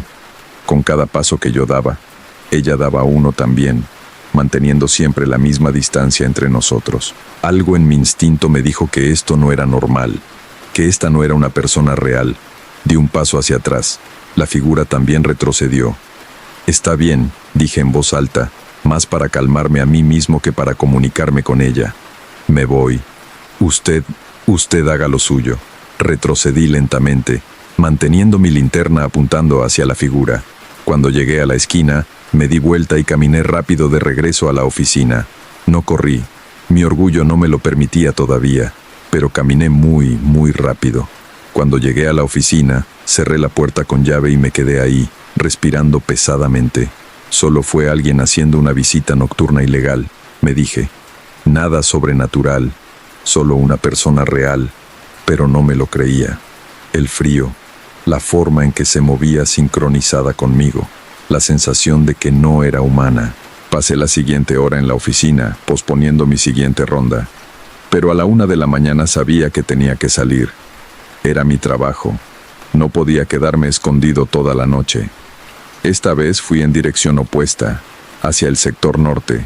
Recordé la advertencia de don Héctor sobre el mausoleo con ángeles. Decidí evitar esa área completamente. Pero mientras hacía mi ronda, empecé a escuchar pasos. No los míos, otros pasos, como si alguien caminara en un pasillo paralelo, siguiendo mi misma ruta pero oculto detrás de las filas de tumbas. Me detuve. Los pasos se detuvieron. Caminé más rápido. Los pasos también se aceleraron. Corrí. Los pasos corrieron. Y entonces, de todas las direcciones, empecé a escuchar voces, susurros, decenas de susurros superpuestos, como si una multitud invisible me rodeara, todos hablando a la vez en volúmenes demasiado bajos para entender palabras específicas, pero lo suficientemente altos para ser inquietantes. Recordé las palabras de don Héctor. Si algo te persigue, corre hacia la capilla central. No me avergüenza admitir que corrí. Corrí como no había corrido en años, con la linterna rebotando en mi mano, los susurros persiguiéndome, los pasos invisibles multiplicándose a mi alrededor. La capilla central apareció adelante. Sus puertas estaban abiertas. Entré de golpe y las cerré detrás de mí, apoyándome contra ellas, jadeando. Los susurros se detuvieron inmediatamente. Los pasos cesaron. El silencio regresó. Encendí las luces de la capilla. Era un espacio pequeño pero hermoso, con bancos de madera antigua y un altar simple. Me senté en el banco del frente, tratando de calmar mi respiración, de procesar lo que acababa de experimentar. Primera noche difícil, ¿eh? Casi me caigo del banco del susto. Me giré y vi a un anciano sentado en las sombras de la esquina trasera de la capilla. ¿Cómo no lo había visto cuando entré? Era muy viejo, tenía que tener más de 80 años. Vestía un traje negro antiguo, del tipo que usaban los hombres a principios del siglo XX. Su piel era pálida, casi translúcida, y sus ojos eran de un gris muy claro. «¿Quién es usted?», pregunté. «¿Cómo entró aquí? El cementerio está cerrado». El anciano sonrió. «Yo no entré. Yo siempre he estado aquí, desde hace mucho, mucho tiempo». Un escalofrío me recorrió la espalda. ¿Es usted el guardia anterior?» «En cierto sentido», respondió enigmáticamente. «Soy un guardián, sí, pero no del tipo que tú eres». Se levantó lentamente. «Hay muchos guardianes en este lugar, joven, unos vivos, otros no tanto. Todos servimos al mismo propósito, mantener el orden, proteger el descanso de los que yacen aquí». «No entiendo», susurré. «Entenderás con tiempo. Pero déjame explicarte algunas cosas que don Héctor probablemente no te dijo completamente». El anciano caminó hacia el altar. «Este cementerio tiene casi 200 años. Miles de personas están enterradas aquí, y no todas descansan en paz. Algunas están atrapadas, otras vigilan, y otras están enojadas. ¿La mujer de negro? Una de muchas. Una viuda que se suicidó sobre la tumba de su esposo en 1890, vaga por las noches, buscando a otros para compartir su dolor». El anciano me miró con esos ojos grises penetrantes. «No es malvada, solo está perdida. Si la ignoras, ella te ignorará, pero si la sigues, si intentas interactuar, puede atraerte hacia su tristeza, y no querrás eso». ¿Y los susurros? ¿Los pasos? Ecos, residuos de vida que quedan impresos en un lugar donde miles han caminado en duelo. No son inteligentes, son solo repeticiones, como una grabación que se reproduce una y otra vez. El anciano se acercó más. «Pero hay cosas peores aquí, cosas que sí son inteligentes, cosas que no quieren que los vivos caminen entre los muertos. ¿Por qué me está contando esto? Porque eres el nuevo guardián vivo, y necesitas entender con qué estás trabajando. Don Héctor te dio reglas. Síguelas, especialmente la del mausoleo del sector norte». Su expresión se volvió seria. «Nunca entres ahí. Lo que está dentro no debe ser molestado». «¿Qué hay dentro?» «Algo que fue enterrado hace mucho tiempo por una buena razón. Algo que algunos llaman demonio, otros llaman espíritu oscuro. Los nombres no importan. Lo que importa es que está contenido, sellado, y mientras permanezca así, todos estamos a salvo. Pero si alguien rompiera los sellos...». No terminó la frase. «¿Cómo sé que usted es real?», pregunté de repente. «¿Cómo sé que no es parte de todo esto? Otra aparición». El anciano sonrió tristemente. «No lo sabes, no puedes saberlo, pero en este lugar la línea entre vida y muerte es delgada, muy delgada, y los que guardamos este lugar, vivos o muertos, todos servimos al mismo propósito». Empezó a caminar hacia la puerta. «Quédate aquí hasta el amanecer si quieres. La capilla es neutral, segura. Nada puede entrar sin permiso». «Espere», llamé. «¿Cómo se llama?» «Llámame Antonio. Y nos veremos otra vez, Miguel. Nos veremos muchas veces». Abrió la puerta y salió. Me levanté para seguirlo, pero cuando llegué a la puerta segundos después, él había desaparecido completamente. El cementerio estaba vacío hasta donde alcanzaba la vista. Me quedé en la capilla el resto de la noche. Cuando amaneció a las 6 y llegó don Héctor, le conté todo lo que había experimentado. Él escuchó en silencio, asintiendo ocasionalmente. Cuando terminé, dijo: «Así que lo conociste, a Antonio». «¿Lo conoce?» «Todos los guardias eventualmente lo conocen, o lo que sea que sea». Don Héctor se sentó pesadamente. «Antonio fue el primer guardia nocturno de este cementerio, allá en 1820. Murió aquí durante un intento de robo. Lo mataron ladrones que buscaban joyas en las tumbas. Se dice que su espíritu se quedó, continuando su trabajo incluso después de muerto. ¿Usted cree que es real? No sé qué es real y qué no en este lugar, admitió don Héctor. Solo sé que si sigues las reglas, si respetas este lugar y lo que hay aquí, sobrevivirás tu turno. Muchos guardias han trabajado aquí durante años sin problemas serios. Solo mantén la cabeza fría y no busques problemas. Debí renunciar ese día. Debí haberme ido y encontrado otro trabajo, cualquier otro trabajo, pero necesitaba el dinero. Y una parte de mí, una parte curiosa y tonta, quería entender más sobre este lugar. Me quedé. Los siguientes meses fueron complicados. Cada noche veía algo. A veces era la mujer de negro, siempre manteniendo su distancia, siempre reflejando mis movimientos. Otras veces eran luces que flotaban entre las tumbas, como velas moviéndose en procesión invisible. Escuchaba llantos, risas, música que no tenía fuente, pero seguía las reglas. Nunca fui al sector antiguo después de medianoche. Ignoraba los sonidos que no podía explicar. Y sobre todo, me mantenía lejos del mausoleo del sector norte. Era un edificio grande, mucho más imponente que las otras estructuras del cementerio. Estilo neoclásico, con columnas de mármol y 2 estatuas de ángeles flanqueando la entrada.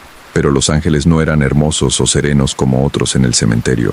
Tenían expresiones de dolor, casi de terror, con sus manos extendidas como tratando de advertir a la gente que se alejara.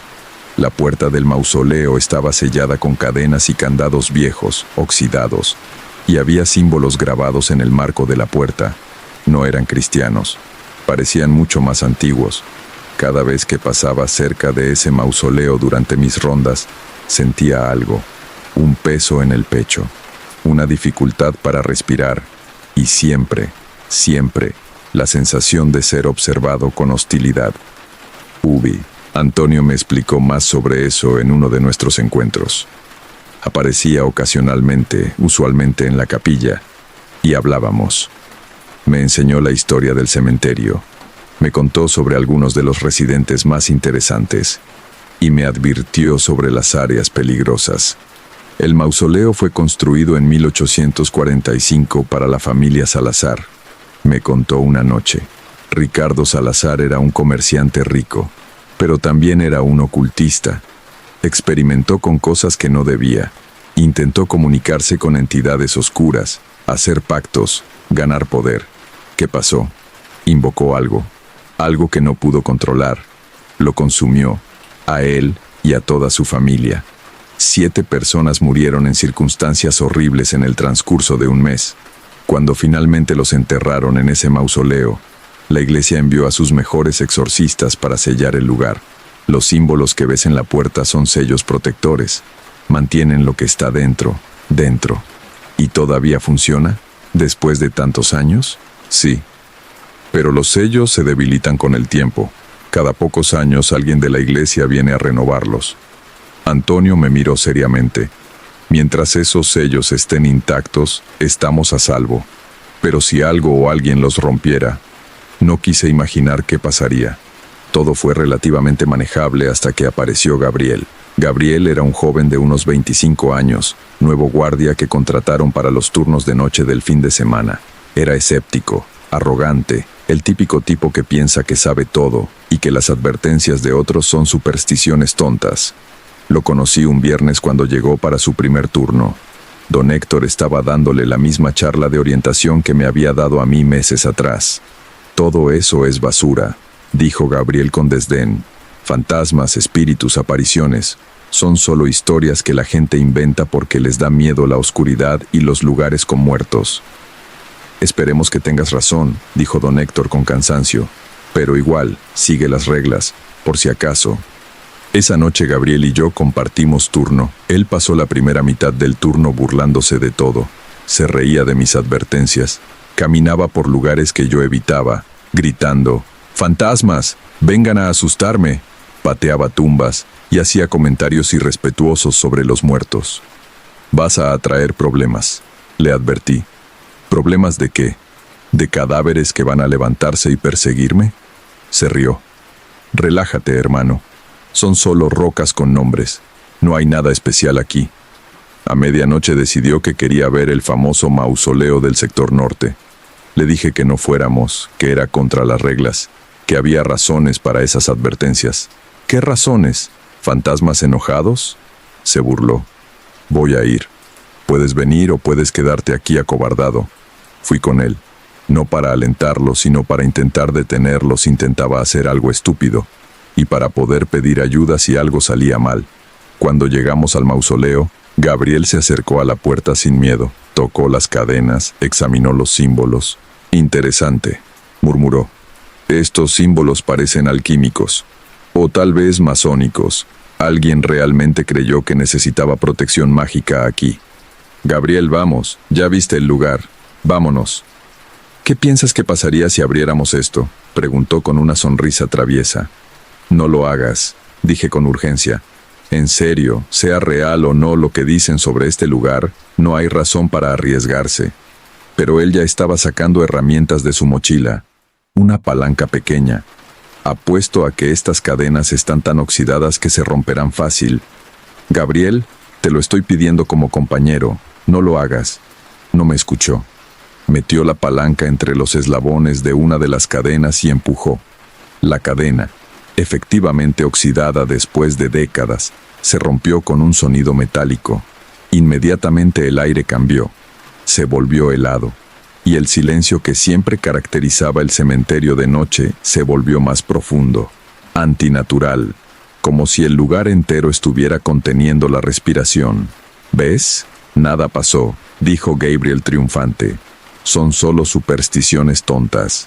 Pero yo sentía algo, un peso creciendo, una presencia despertando, y en las estatuas de los ángeles flanqueando la puerta, juré que vi sus expresiones cambiar. Volverse más aterradas. Necesitamos irnos, dije. Ya. ¿Por qué? Ni siquiera hemos entrado. Ahora, grité. Mi tono finalmente lo convenció. Empezamos a caminar de regreso hacia la oficina.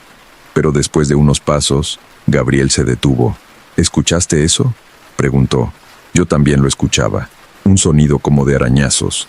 Venía de dentro del mausoleo, como si algo con garras estuviera raspando la puerta desde adentro. El sonido se hizo más fuerte, más insistente, y entonces escuchamos algo más. Una voz, profunda, resonante, no completamente humana, libre. Gabriel palideció. Toda su arrogancia se evaporó en un segundo. ¿Qué carajo fue eso? Lo que te advertimos que no molestaras, respondí. Corre, hacia la capilla, ahora. Corrimos. Detrás de nosotros escuchamos un sonido terrible, el de metal retorciéndose y rompiéndose. La puerta del mausoleo estaba siendo forzada desde dentro. Mirando hacia atrás mientras corríamos, vi algo emerger. Una sombra, pero no era una sombra normal. Era densa, sólida, con forma vagamente humanoide pero distorsionada, más alta de lo que debería ser, con extremidades demasiado largas y ojos rojos brillantes que nos vieron y nos identificaron como la razón de su liberación. La cosa nos persiguió. Se movía rápido, demasiado rápido. Saltaba sobre las tumbas como si no pesara nada, y hacía un sonido, un siseo mezclado con lo que podría ser risa o podría ser rabia. Era difícil distinguir. ¡Más rápido!, grité a Gabriel, que empezaba a quedarse atrás. La capilla apareció adelante. Las puertas estaban abiertas y adentro vi a Antonio parado en el altar, haciendo gestos urgentes para que entráramos. Nos lanzamos a través de las puertas. Antonio las cerró de golpe detrás de nosotros justo cuando la entidad llegaba. Escuchamos el impacto contra las puertas, un golpe que hizo temblar toda la estructura. Pero las puertas aguantaron. Antonio comenzó a recitar algo, palabras en latín mezcladas con otras lenguas que no reconocí.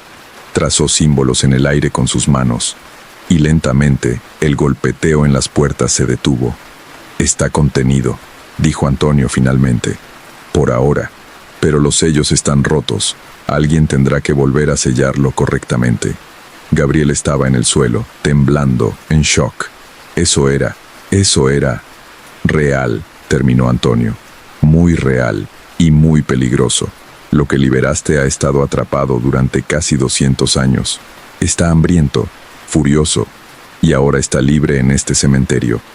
¿Qué podemos hacer?, pregunté. Quedarse aquí hasta el amanecer. Esa cosa no puede tolerar la luz del sol. Se esconderá cuando salga el sol. Y entonces llamaremos a la iglesia. Ellos sabrán qué hacer. Pasamos el resto de la noche en la capilla. Gabriel no decía nada. Solo miraba la pared con ojos vidriosos, en shock por lo que había visto. Yo me quedé cerca de Antonio, quien vigilaba las puertas. ¿Qué es exactamente esa cosa?, pregunté en voz baja. Un demonio, un espíritu oscuro, una entidad de puro mal. Los nombres varían según la cultura, pero la esencia es la misma. Es algo que se alimenta de miedo, dolor y muerte. Ricardo Salazar lo invocó pensando que podría controlarlo y usarlo para ganar poder. En vez de eso, lo consumió. Antonio me miró. Y ahora está libre otra vez. Hasta que sea resellado, este cementerio no será seguro. Cuando amaneció, la entidad desapareció como Antonio había predicho. Llamamos a don Héctor, quien a su vez llamó a personas de la arquidiócesis. Vinieron ese mismo día, sacerdotes, exorcistas, personas que claramente sabían lo que estaban haciendo. Pasaron 3 días trabajando en el mausoleo, renovando los sellos, reforzando las barreras, rezando constantemente. Finalmente declararon que la entidad estaba contenida otra vez. Gabriel renunció ese mismo día. Nunca volvió. Escuché después que tuvo un colapso nervioso y pasó tiempo en terapia. Yo continué trabajando ahí otros 3 meses. Pero después de ese incidente, algo había cambiado. El cementerio se sentía más hostil, como si la entidad, aunque contenida, hubiera dejado un rastro de su presencia. Las noches eran más oscuras, los sonidos más amenazantes, incluso Antonio aparecía menos frecuentemente. Finalmente encontré otro trabajo y renuncié. Don Héctor entendió. Duraste más que muchos, dijo, y aprendiste a respetar este lugar. Eso es importante. Han pasado 7 años. Nunca volví al cementerio, ni siquiera de día, pero a veces, cuando paso cerca, siento algo, una llamada, como si el lugar me recordara, como si Antonio quisiera decirme algo, y en mis sueños, ocasionalmente veo el mausoleo, las cadenas intactas otra vez, los ángeles con sus expresiones de terror, y detrás de la puerta sellada, ojos rojos observando, esperando, con una paciencia infinita, esperando a que alguien más rompa los sellos, esperando su próxima oportunidad de libertad. Hasta aquí la historia que me compartió Miguel. Me dijo que ahora trabaja en seguridad corporativa, turnos de día, en edificios muy vivos y muy modernos. Nunca volvió a trabajar de noche ni cerca de lugares donde la muerte está presente. Dice que aprendió que hay cosas que los vivos no deben molestar y que algunas barreras existen por muy buenas razones. Si has trabajado en lugares similares y viviste algo inexplicable, compártelo en los comentarios. Estas experiencias necesitan ser contadas. Si disfrutaste esta historia, suscríbete para más contenido cada semana. Cuídate y recuerda que algunos sellos es mejor dejarlos intactos. Nos escuchamos pronto.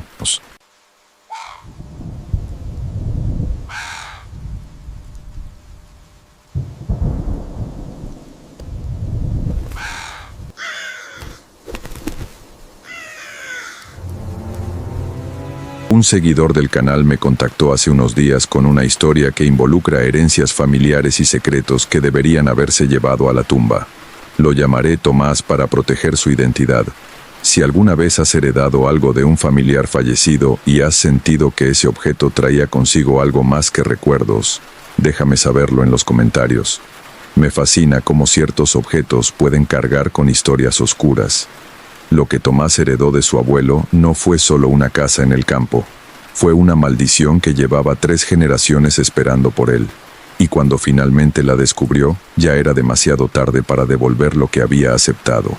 Mi nombre es Tomás, y necesito contar esto antes de que sea demasiado tarde. Antes de que lo que le pasó a mi abuelo, a mi padre, y ahora a mí, continúe con la siguiente generación. Alguien tiene que romper este ciclo. Y si no puedo ser yo, al menos que mi historia sirva de advertencia. Todo comenzó cuando mi abuelo murió en enero de 2023. Tenía 87 años y vivía solo en una casa vieja en el campo, a 2 horas de la ciudad. Yo lo visitaba ocasionalmente, pero no éramos muy cercanos. Era un hombre reservado, a veces hosco, que prefería la soledad a la compañía de la familia.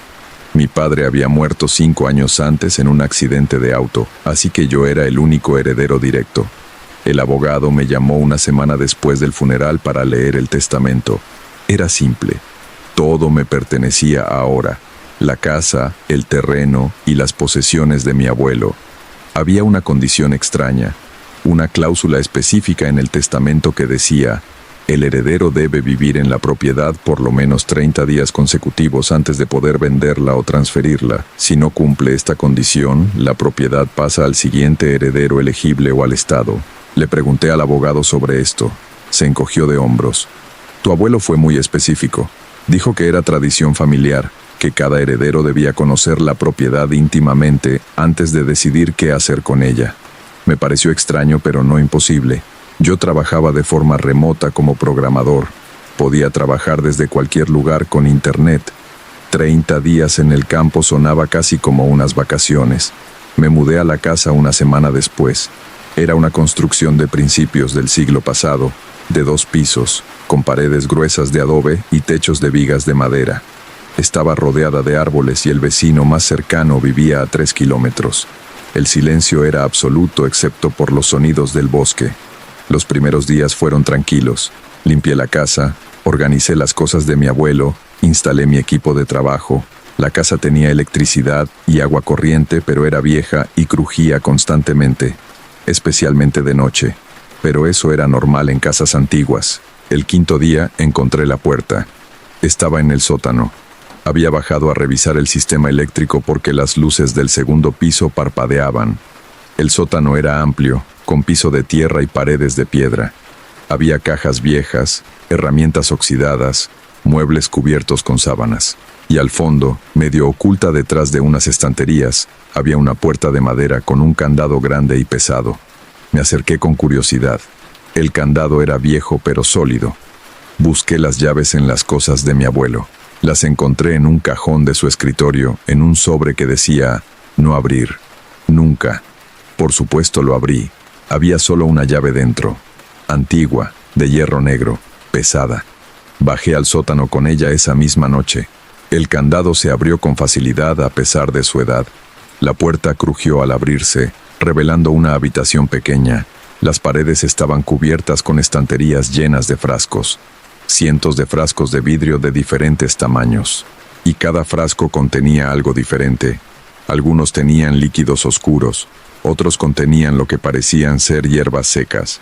Algunos tenían objetos que no pude identificar, piedras con marcas extrañas, trozos de metal retorcido, fragmentos de hueso. Y todos los frascos estaban etiquetados. Pero las etiquetas no tenían nombres de hierbas o ingredientes, tenían nombres de personas. María Sánchez, 1967, Roberto Campos, 1982, Elena Vargas, 1995, Daniel Ruiz, 2008, docenas de nombres, docenas de fechas. Algunos frascos tenían etiquetas amarillentas y viejas, otros eran más recientes. En el centro de la habitación había una mesa, y sobre la mesa había un libro, un grimorio viejo con tapas de cuero negro y páginas amarillentas por el tiempo. Lo abrí con manos temblorosas. Estaba escrito en español antiguo, difícil de leer, pero pude entender lo suficiente. Era un libro de brujería, de magia oscura, hechizos, rituales, instrucciones para hacer pociones y maldiciones. Y había anotaciones en los márgenes. La letra de mi abuelo, fechas, observaciones, resultados de hechizos que había realizado. Sentí náuseas. Mi abuelo había practicado brujería durante décadas, y todos esos frascos eran componentes de sus hechizos, cada uno vinculado a una persona específica. Cerré el libro y salí de esa habitación. Cerré la puerta y puse el candado de nuevo. Subí las escaleras casi corriendo. Necesitaba aire fresco. Necesitaba procesar lo que había visto. Esa noche no pude dormir. Seguía pensando en esos frascos, en esos nombres. ¿Qué les había hecho mi abuelo a esas personas? ¿Eran víctimas? ¿O eran clientes que le habían pedido ayuda? A la mañana siguiente, busqué en internet algunos de los nombres que recordaba.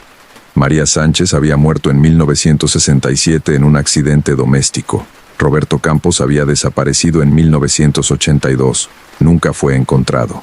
Elena Vargas había tenido un colapso mental en 1995 y pasó el resto de su vida en una institución. Todos los nombres que busqué terminaban en tragedia. Muerte, desaparición, locura, ruina. Mi abuelo no solo había practicado brujería, había maldecido gente durante décadas y había guardado componentes de cada maldición en esos frascos. Debería haber llamado a las autoridades, o al menos haber destruido todo, pero algo me detuvo. Curiosidad morbosa, quizás, o algo más oscuro. Esa noche volví al sótano. Leí el grimorio más cuidadosamente. Las instrucciones eran detalladas. Cómo conseguir objetos personales de las víctimas, cómo preparar pociones, cómo realizar rituales bajo la luna llena, y lo más importante, cómo la magia oscura tenía un precio. Cada maldición lanzada regresa triplicada, decía una anotación de mi abuelo, pero puede ser transferida, puede ser absorbida por objetos, por lugares, por descendientes. Mi sangre se heló. Descendientes. Seguí leyendo. Mi abuelo había descubierto una forma de evitar el precio de sus maldiciones. Las ataba a su linaje, a su sangre.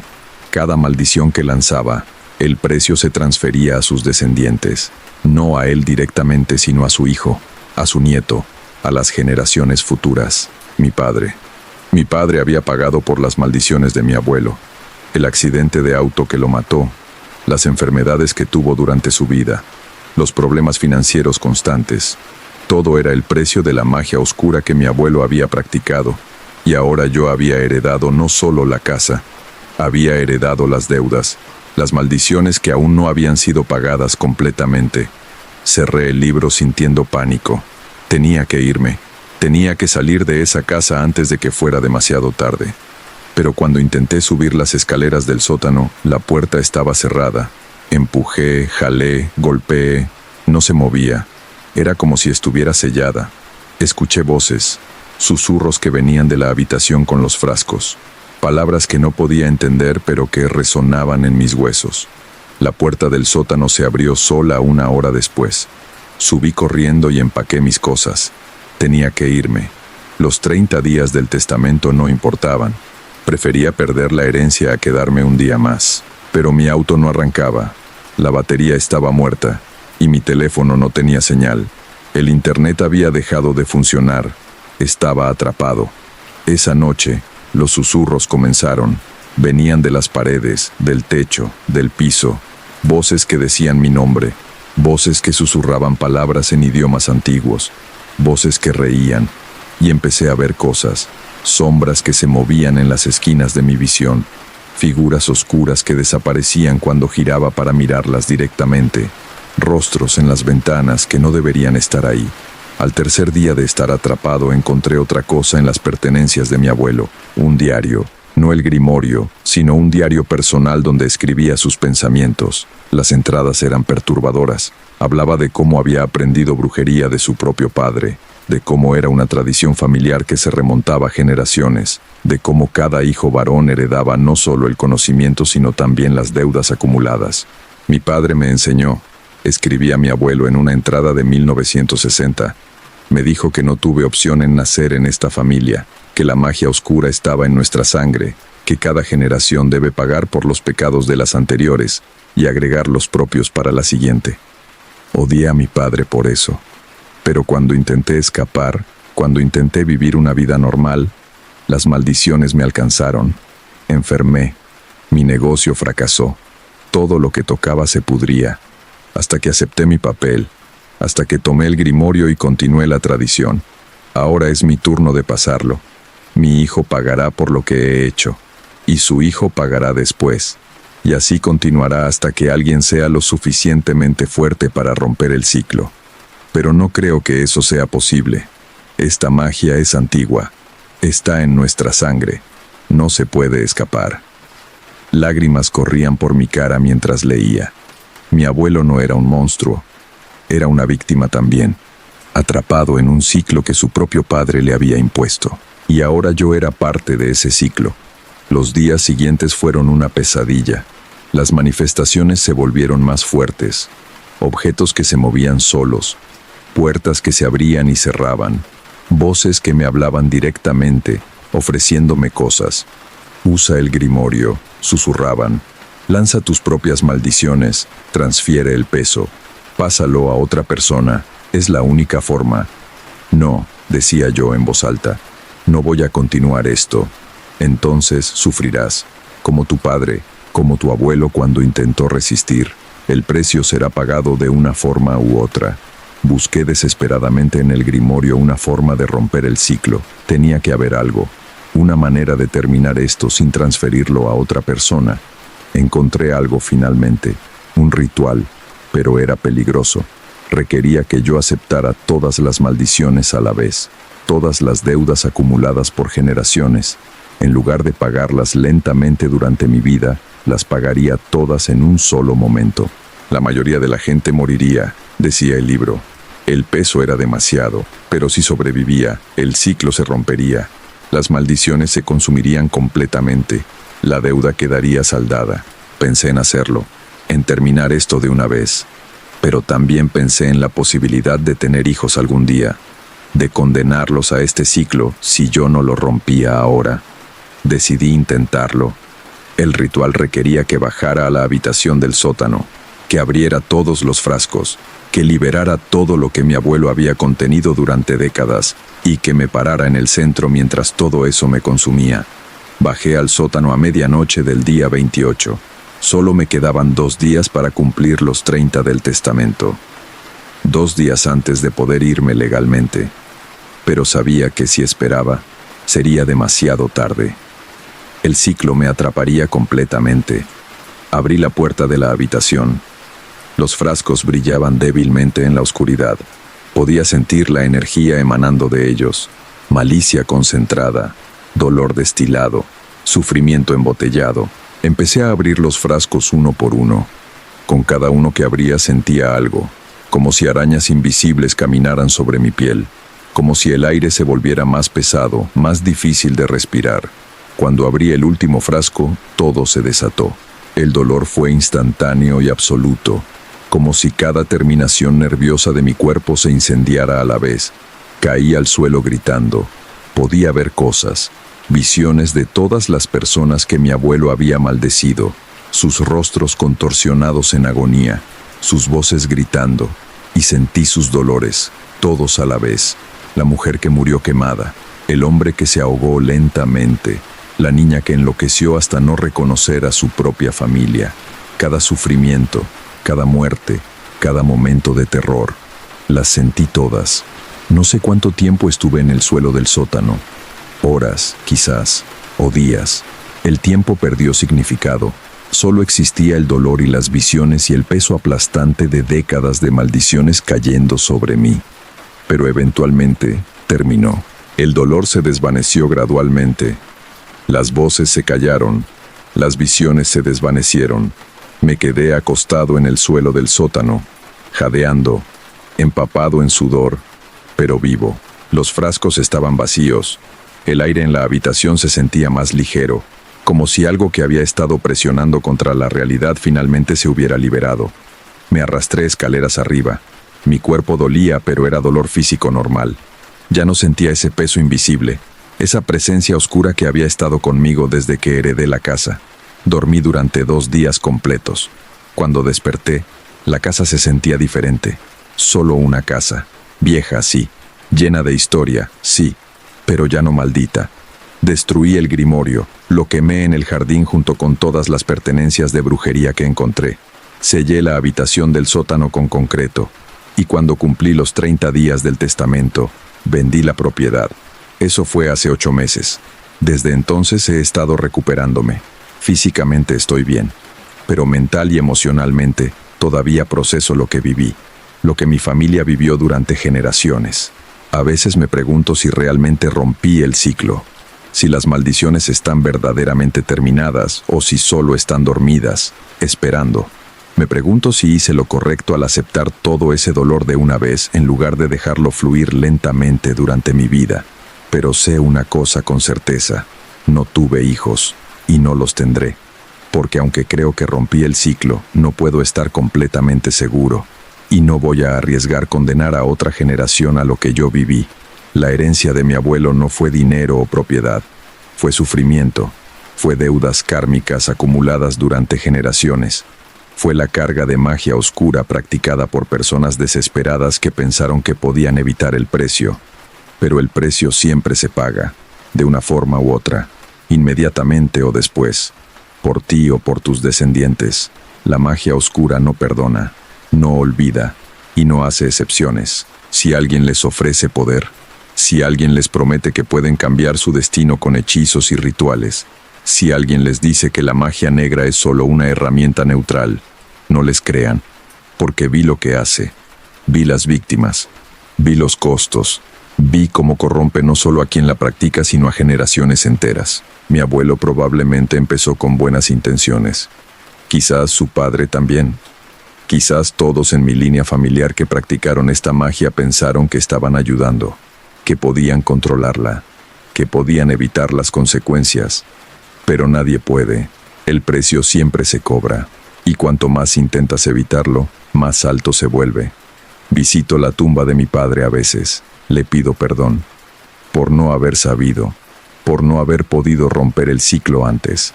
Por todo el sufrimiento que tuvo que soportar pagando por pecados que no cometió. Y visito la tumba de mi abuelo también. No con odio, con lástima. Porque él también fue víctima. Atrapado por su propio padre en un ciclo que probablemente quiso romper pero no supo cómo. La casa donde viví esos 30 días fue comprada por una familia joven. A veces me pregunto si deberían haber advertido algo en la escritura de venta, pero la casa está limpia ahora. El sótano está sellado, el grimorio está destruido, los frascos están vacíos. Lo que sea que vivía ahí se consumió cuando acepté todas las maldiciones. Cuando pagué la deuda completa. O eso espero. Porque si me equivoco, si algo quedó atrás, si el ciclo continúa de alguna forma que no entiendo, entonces que Dios ayude a quien sea que lo herede después. Esa fue la historia de Tomás.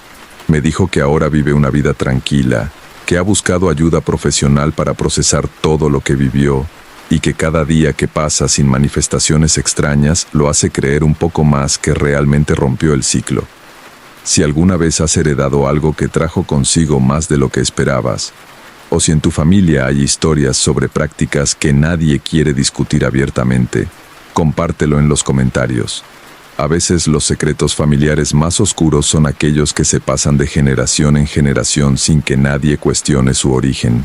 Cuídate y recuerda que no todas las herencias son bendiciones. Algunas cargan con deudas que nunca pedimos pagar. Nos vemos en la próxima historia.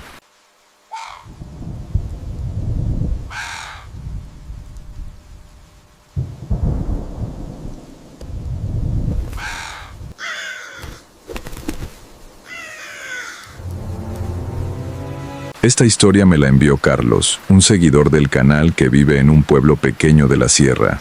Cuando la leí por primera vez, sentí un escalofrío que todavía me acompaña. Si tú también has vivido algo inexplicable y te gustaría que lo comparta aquí, déjalo en los comentarios o envíamelo directamente. Me fascina leer cada una de sus experiencias. Ahora, déjame contarte lo que Carlos vivió hace 7 años, cuando heredó la casa de su abuela en las montañas. Lo que comenzó como un simple trámite familiar se convirtió en algo que cambiaría su percepción de la realidad para siempre. Nunca creí en lo sobrenatural. Durante toda mi vida fui de esas personas que buscan explicaciones lógicas para todo, que ríen cuando alguien menciona fantasmas o espíritus. Supongo que por eso lo que me pasó fue aún más devastador. Porque cuando tu mundo racional se quiebra de golpe, no queda nada a lo que aferrarse. Todo comenzó en marzo de 2018, cuando recibí la llamada de mi tío Rodrigo informándome que mi abuela Esperanza había fallecido. No fue una sorpresa, llevaba meses enferma y todos sabíamos que era cuestión de tiempo. Lo que sí me sorprendió fue descubrir que me había dejado su casa en herencia. Una vieja construcción de adobe en un pueblo llamado San Miguel del Monte, perdido en algún rincón de la sierra que apenas aparecía en los mapas. No había visitado ese lugar desde que era niño, tal vez unos 20 años atrás. Recordaba vagamente una casa grande rodeada de árboles, el olor a leña quemada, y a mi abuela preparando tortillas en un comal de barro. Pero esos recuerdos eran difusos, teñidos por la nostalgia de la infancia. Decidí ir a verla antes de ponerla en venta. Trabajaba como contador en la ciudad y no tenía ningún interés en mudarme a un pueblo donde la conexión a internet probablemente era un lujo. Pero sentía que le debía a mi abuela al menos visitarla una última vez, ordenar sus cosas, cerrar ese capítulo de forma apropiada. El viaje tomó casi 6 horas. Conforme me alejaba de la ciudad, las carreteras se volvían más estrechas y sinuosas. Los últimos 50 kilómetros fueron por un camino de terracería que serpenteaba entre montañas cubiertas de pinos y robles. El GPS perdió señal hace rato, así que tuve que guiarme por las indicaciones que mi tío me había dado por teléfono. San Miguel del Monte resultó ser incluso más pequeño de lo que imaginaba. Tal vez 50 casas dispersas alrededor de una plaza con una iglesia colonial y un par de tiendas. La gente en la calle me observaba con esa mezcla de curiosidad y desconfianza que los pueblos pequeños reservan para los forasteros. Aunque técnicamente yo no era un forastero.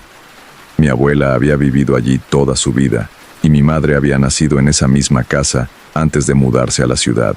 Encontré la propiedad en las afueras del pueblo, al final de un camino de tierra que se adentraba en el bosque. La casa apareció entre los árboles como un fantasma del pasado. Paredes de adobe blanqueadas por el tiempo, techo de tejas rojizas cubierto de musgo, ventanas de madera con postigos cerrados. Un portón de hierro oxidado marcaba la entrada a un jardín invadido por la maleza. Estacioné mi coche y me quedé un momento sentado, observando.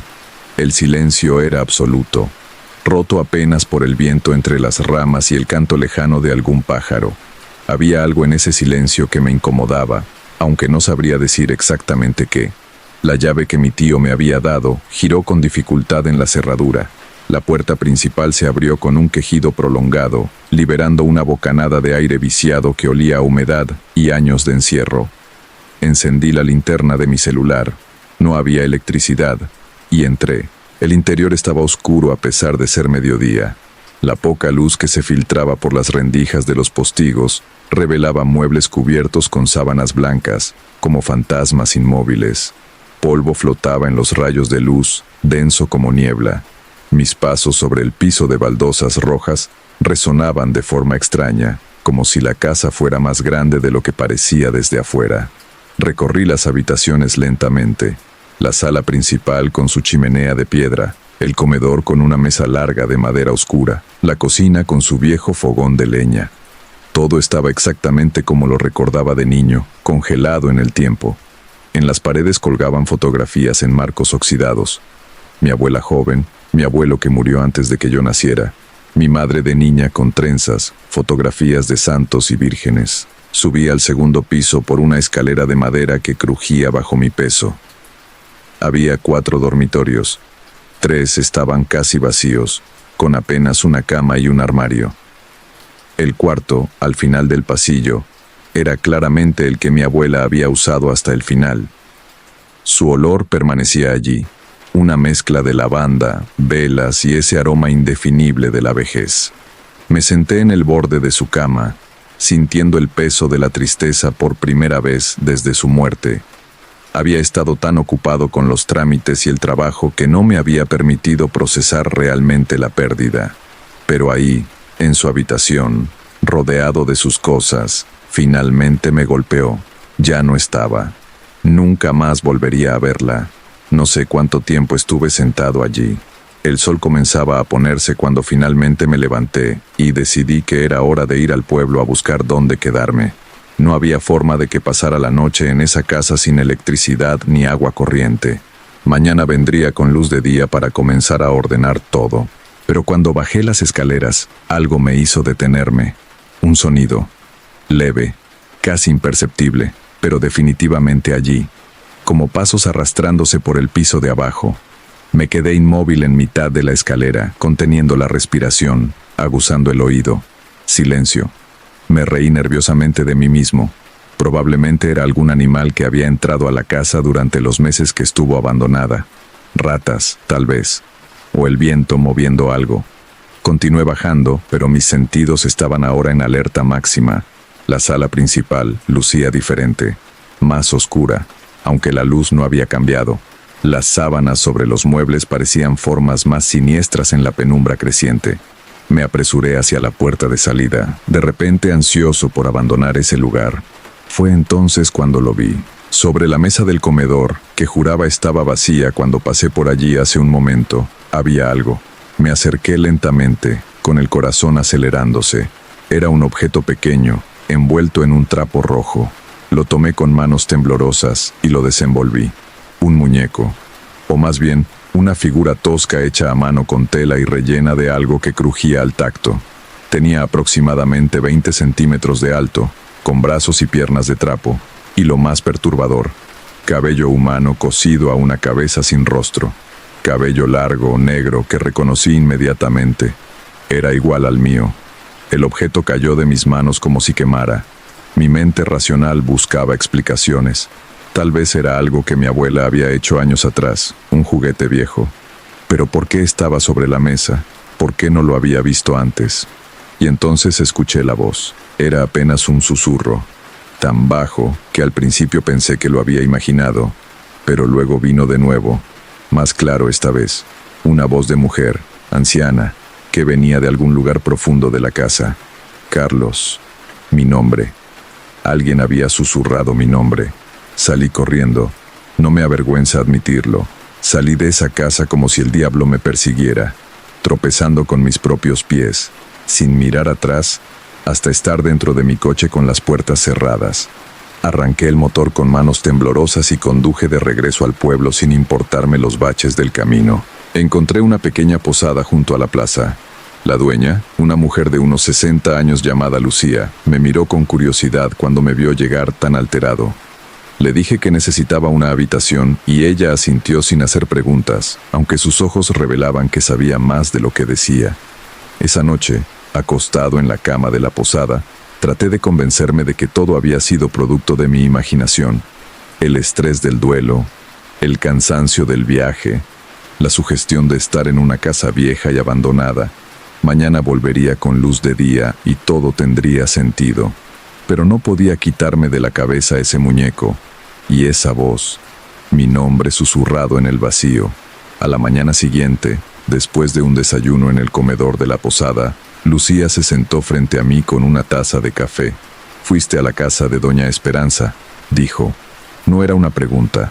Asentí, preguntándome cómo lo sabía. Pueblos pequeños, supuse, todos saben todo.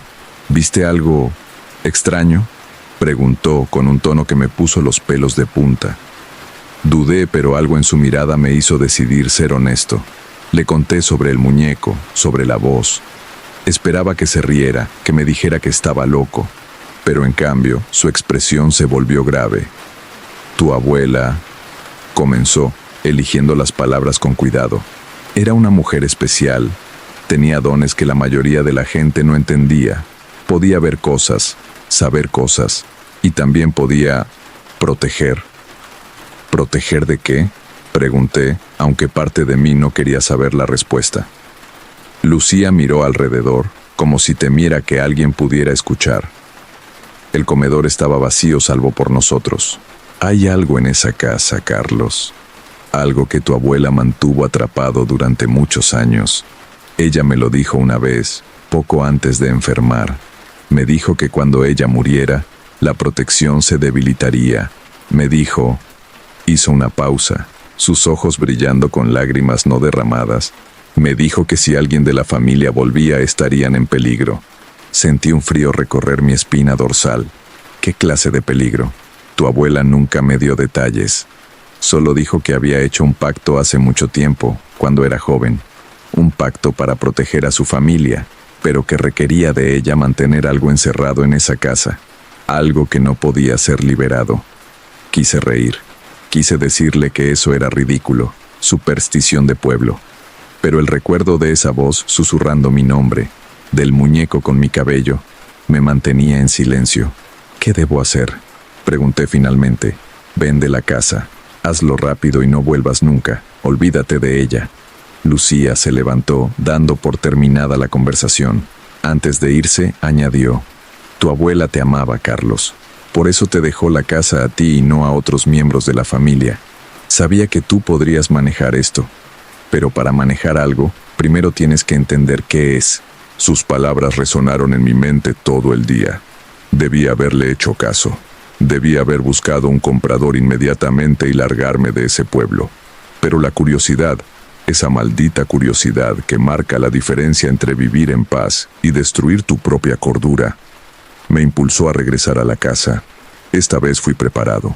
Llevaba una linterna potente, mi celular cargado, y había llegado temprano en la mañana cuando el sol estaba alto. También llevaba conmigo cierta determinación. Si había algo en esa casa, necesitaba entenderlo. Necesitaba saber qué fue lo que mi abuela hizo, qué fue lo que protegió durante tantos años. La casa lucía menos amenazante bajo la luz del día. Entré con paso firme, dirigiéndome directamente al comedor. El muñeco ya no estaba sobre la mesa. Lo busqué por todas partes, pero había desaparecido. Comencé una búsqueda sistemática. Revisé cada habitación, cada armario, cada rincón. Buscaba pistas, algo que me explicara qué estaba pasando. En el dormitorio de mi abuela, encontré una vieja caja de madera guardada en el fondo de su armario. Estaba cerrada con un candado oxidado que forcé con un destornillador que encontré en la cocina. Dentro había papeles viejos, fotografías amarillentas y un cuaderno de pasta negra con páginas ajadas. Lo abrí con manos temblorosas. Eran diarios. Los diarios de mi abuela, escritos a lo largo de décadas. Comencé a leer, al principio por curiosidad, luego con creciente horror. Las primeras entradas databan de 1952, cuando mi abuela tenía apenas 18 años. Hablaba de un hombre al que había amado, Tomás, que había muerto en un accidente. Hablaba de su desesperación, de su negativa a aceptar la pérdida. Y luego hablaba de una mujer. Hoy conocí a la señora del monte, escribía con letra temblorosa. Dicen que puede traer de vuelta a los muertos, que conoce secretos que la iglesia condena. Dicen que vive en una cueva en lo profundo del bosque y que solo aparece cuando alguien la necesita desesperadamente. Y yo la necesito. Necesito a Tomás de vuelta. Las siguientes entradas relataban su búsqueda de esta mujer misteriosa, cómo la encontró finalmente en una cueva oscura, iluminada apenas por velas negras, cómo la señora del monte, una anciana con ojos completamente blancos y una sonrisa que helaba el alma, le ofreció un trato. «Puedo traer a Tomás de vuelta», había dicho la bruja, «pero todo tiene un precio. El equilibrio debe mantenerse, una vida por una vida, pero no cualquier vida, la vida de alguien de tu sangre, alguien que aún no ha nacido pero que nacerá, el primogénito de tu primogénito». Mi abuela había aceptado, Dios mío, había aceptado en su desesperación juvenil, pero cuando Tomás regresó, o lo que fuera que regresó usando el cuerpo de Tomás, ella se dio cuenta del terrible error que había cometido. Lo que volvió no era su amor, era algo más. Algo hambriento y oscuro que la miraba con ojos vacíos. «No puedo deshacerlo», escribía días después. La señora del monte se ríe cuando le ruego que rompa el pacto. Dice que un trato es un trato, pero me ofrece otra opción. Puedo aprisionarlo. Puedo mantenerlo atado a esta casa, usando mi propia fuerza vital como ancla. Mientras yo viva, mientras mi sangre alimente la protección, él no podrá cumplir el pacto.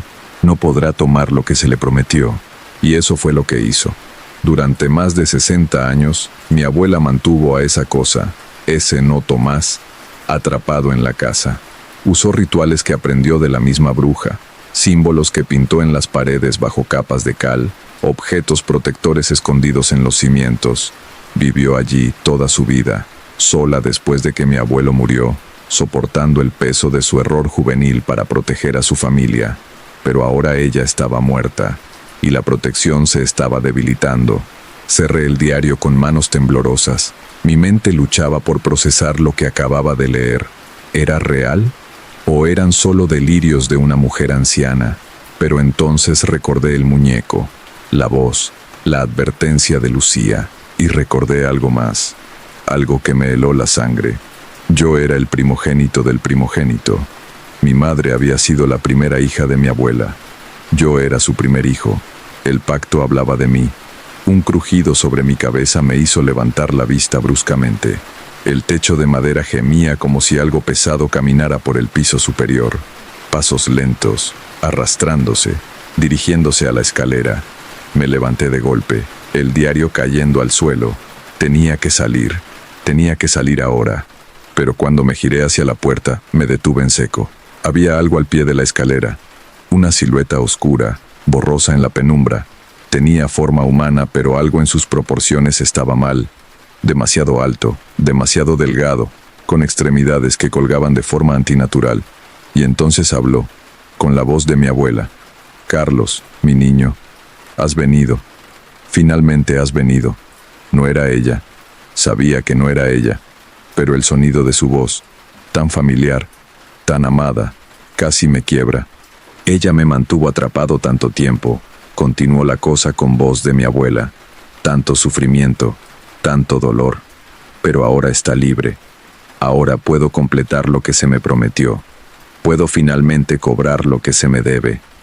«Vete», logré decir, aunque mi voz sonaba débil incluso a mis propios oídos. «No voy a dejarte tomar nada». La figura se rió. Era una risa horrible, como el sonido de huesos rompiéndose. «No tienes opción, niño. El pacto está sellado con sangre, tu sangre. Eres mío desde antes de nacer. Siempre lo has sido». La cosa comenzó a moverse hacia mí, sus movimientos espasmódicos, poco naturales. Retrocedí, mi espalda golpeando contra la pared.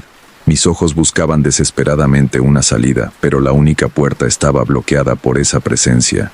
Entonces recordé algo del diario, algo sobre símbolos protectores. Mi abuela los había pintado en las paredes, bajo capas de cal. ¿Seguirían allí? ¿Tendrían aún poder?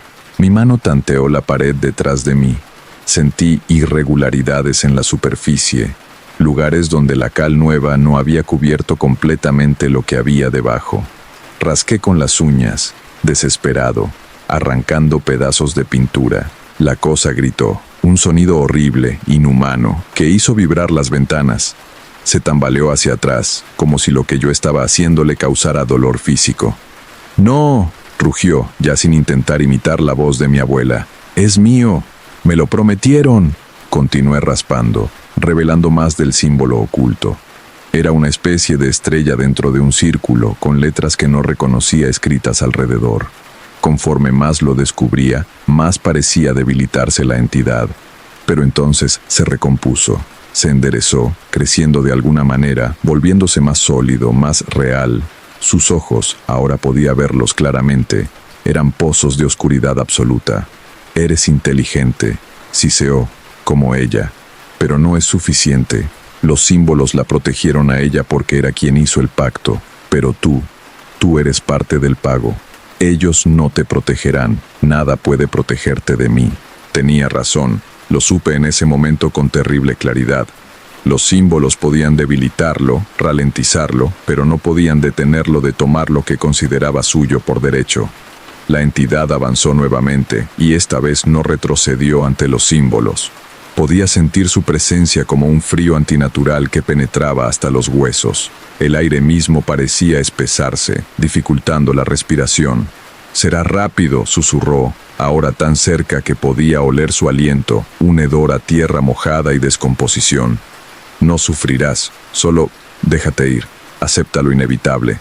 Una de sus manos, ¿eran manos?, se extendió hacia mi rostro. Cerré los ojos, mi mente corriendo desesperadamente buscando una salida que sabía no existía. Entonces, un grito, pero no mío, de la cosa. Un grito de sorpresa y dolor. Abrí los ojos. La entidad se había retirado, retorciéndose, y entre nosotros había aparecido algo nuevo, una luz tenue, casi imperceptible, pero que parecía repeler a la criatura como si fuera fuego vivo.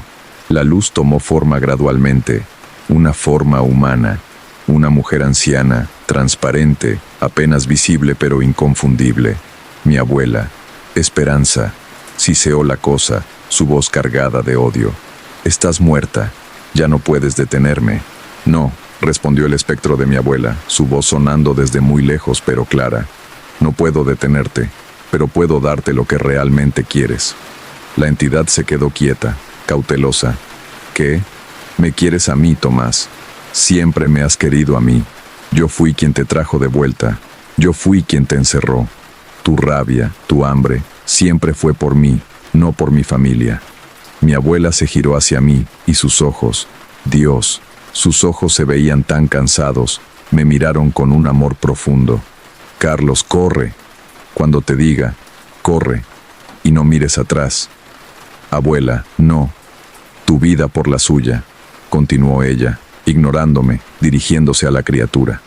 Déjalo ir y toma lo que queda de mi espíritu. Átame a ti para siempre. Eso es lo que siempre quisiste, ¿no es cierto?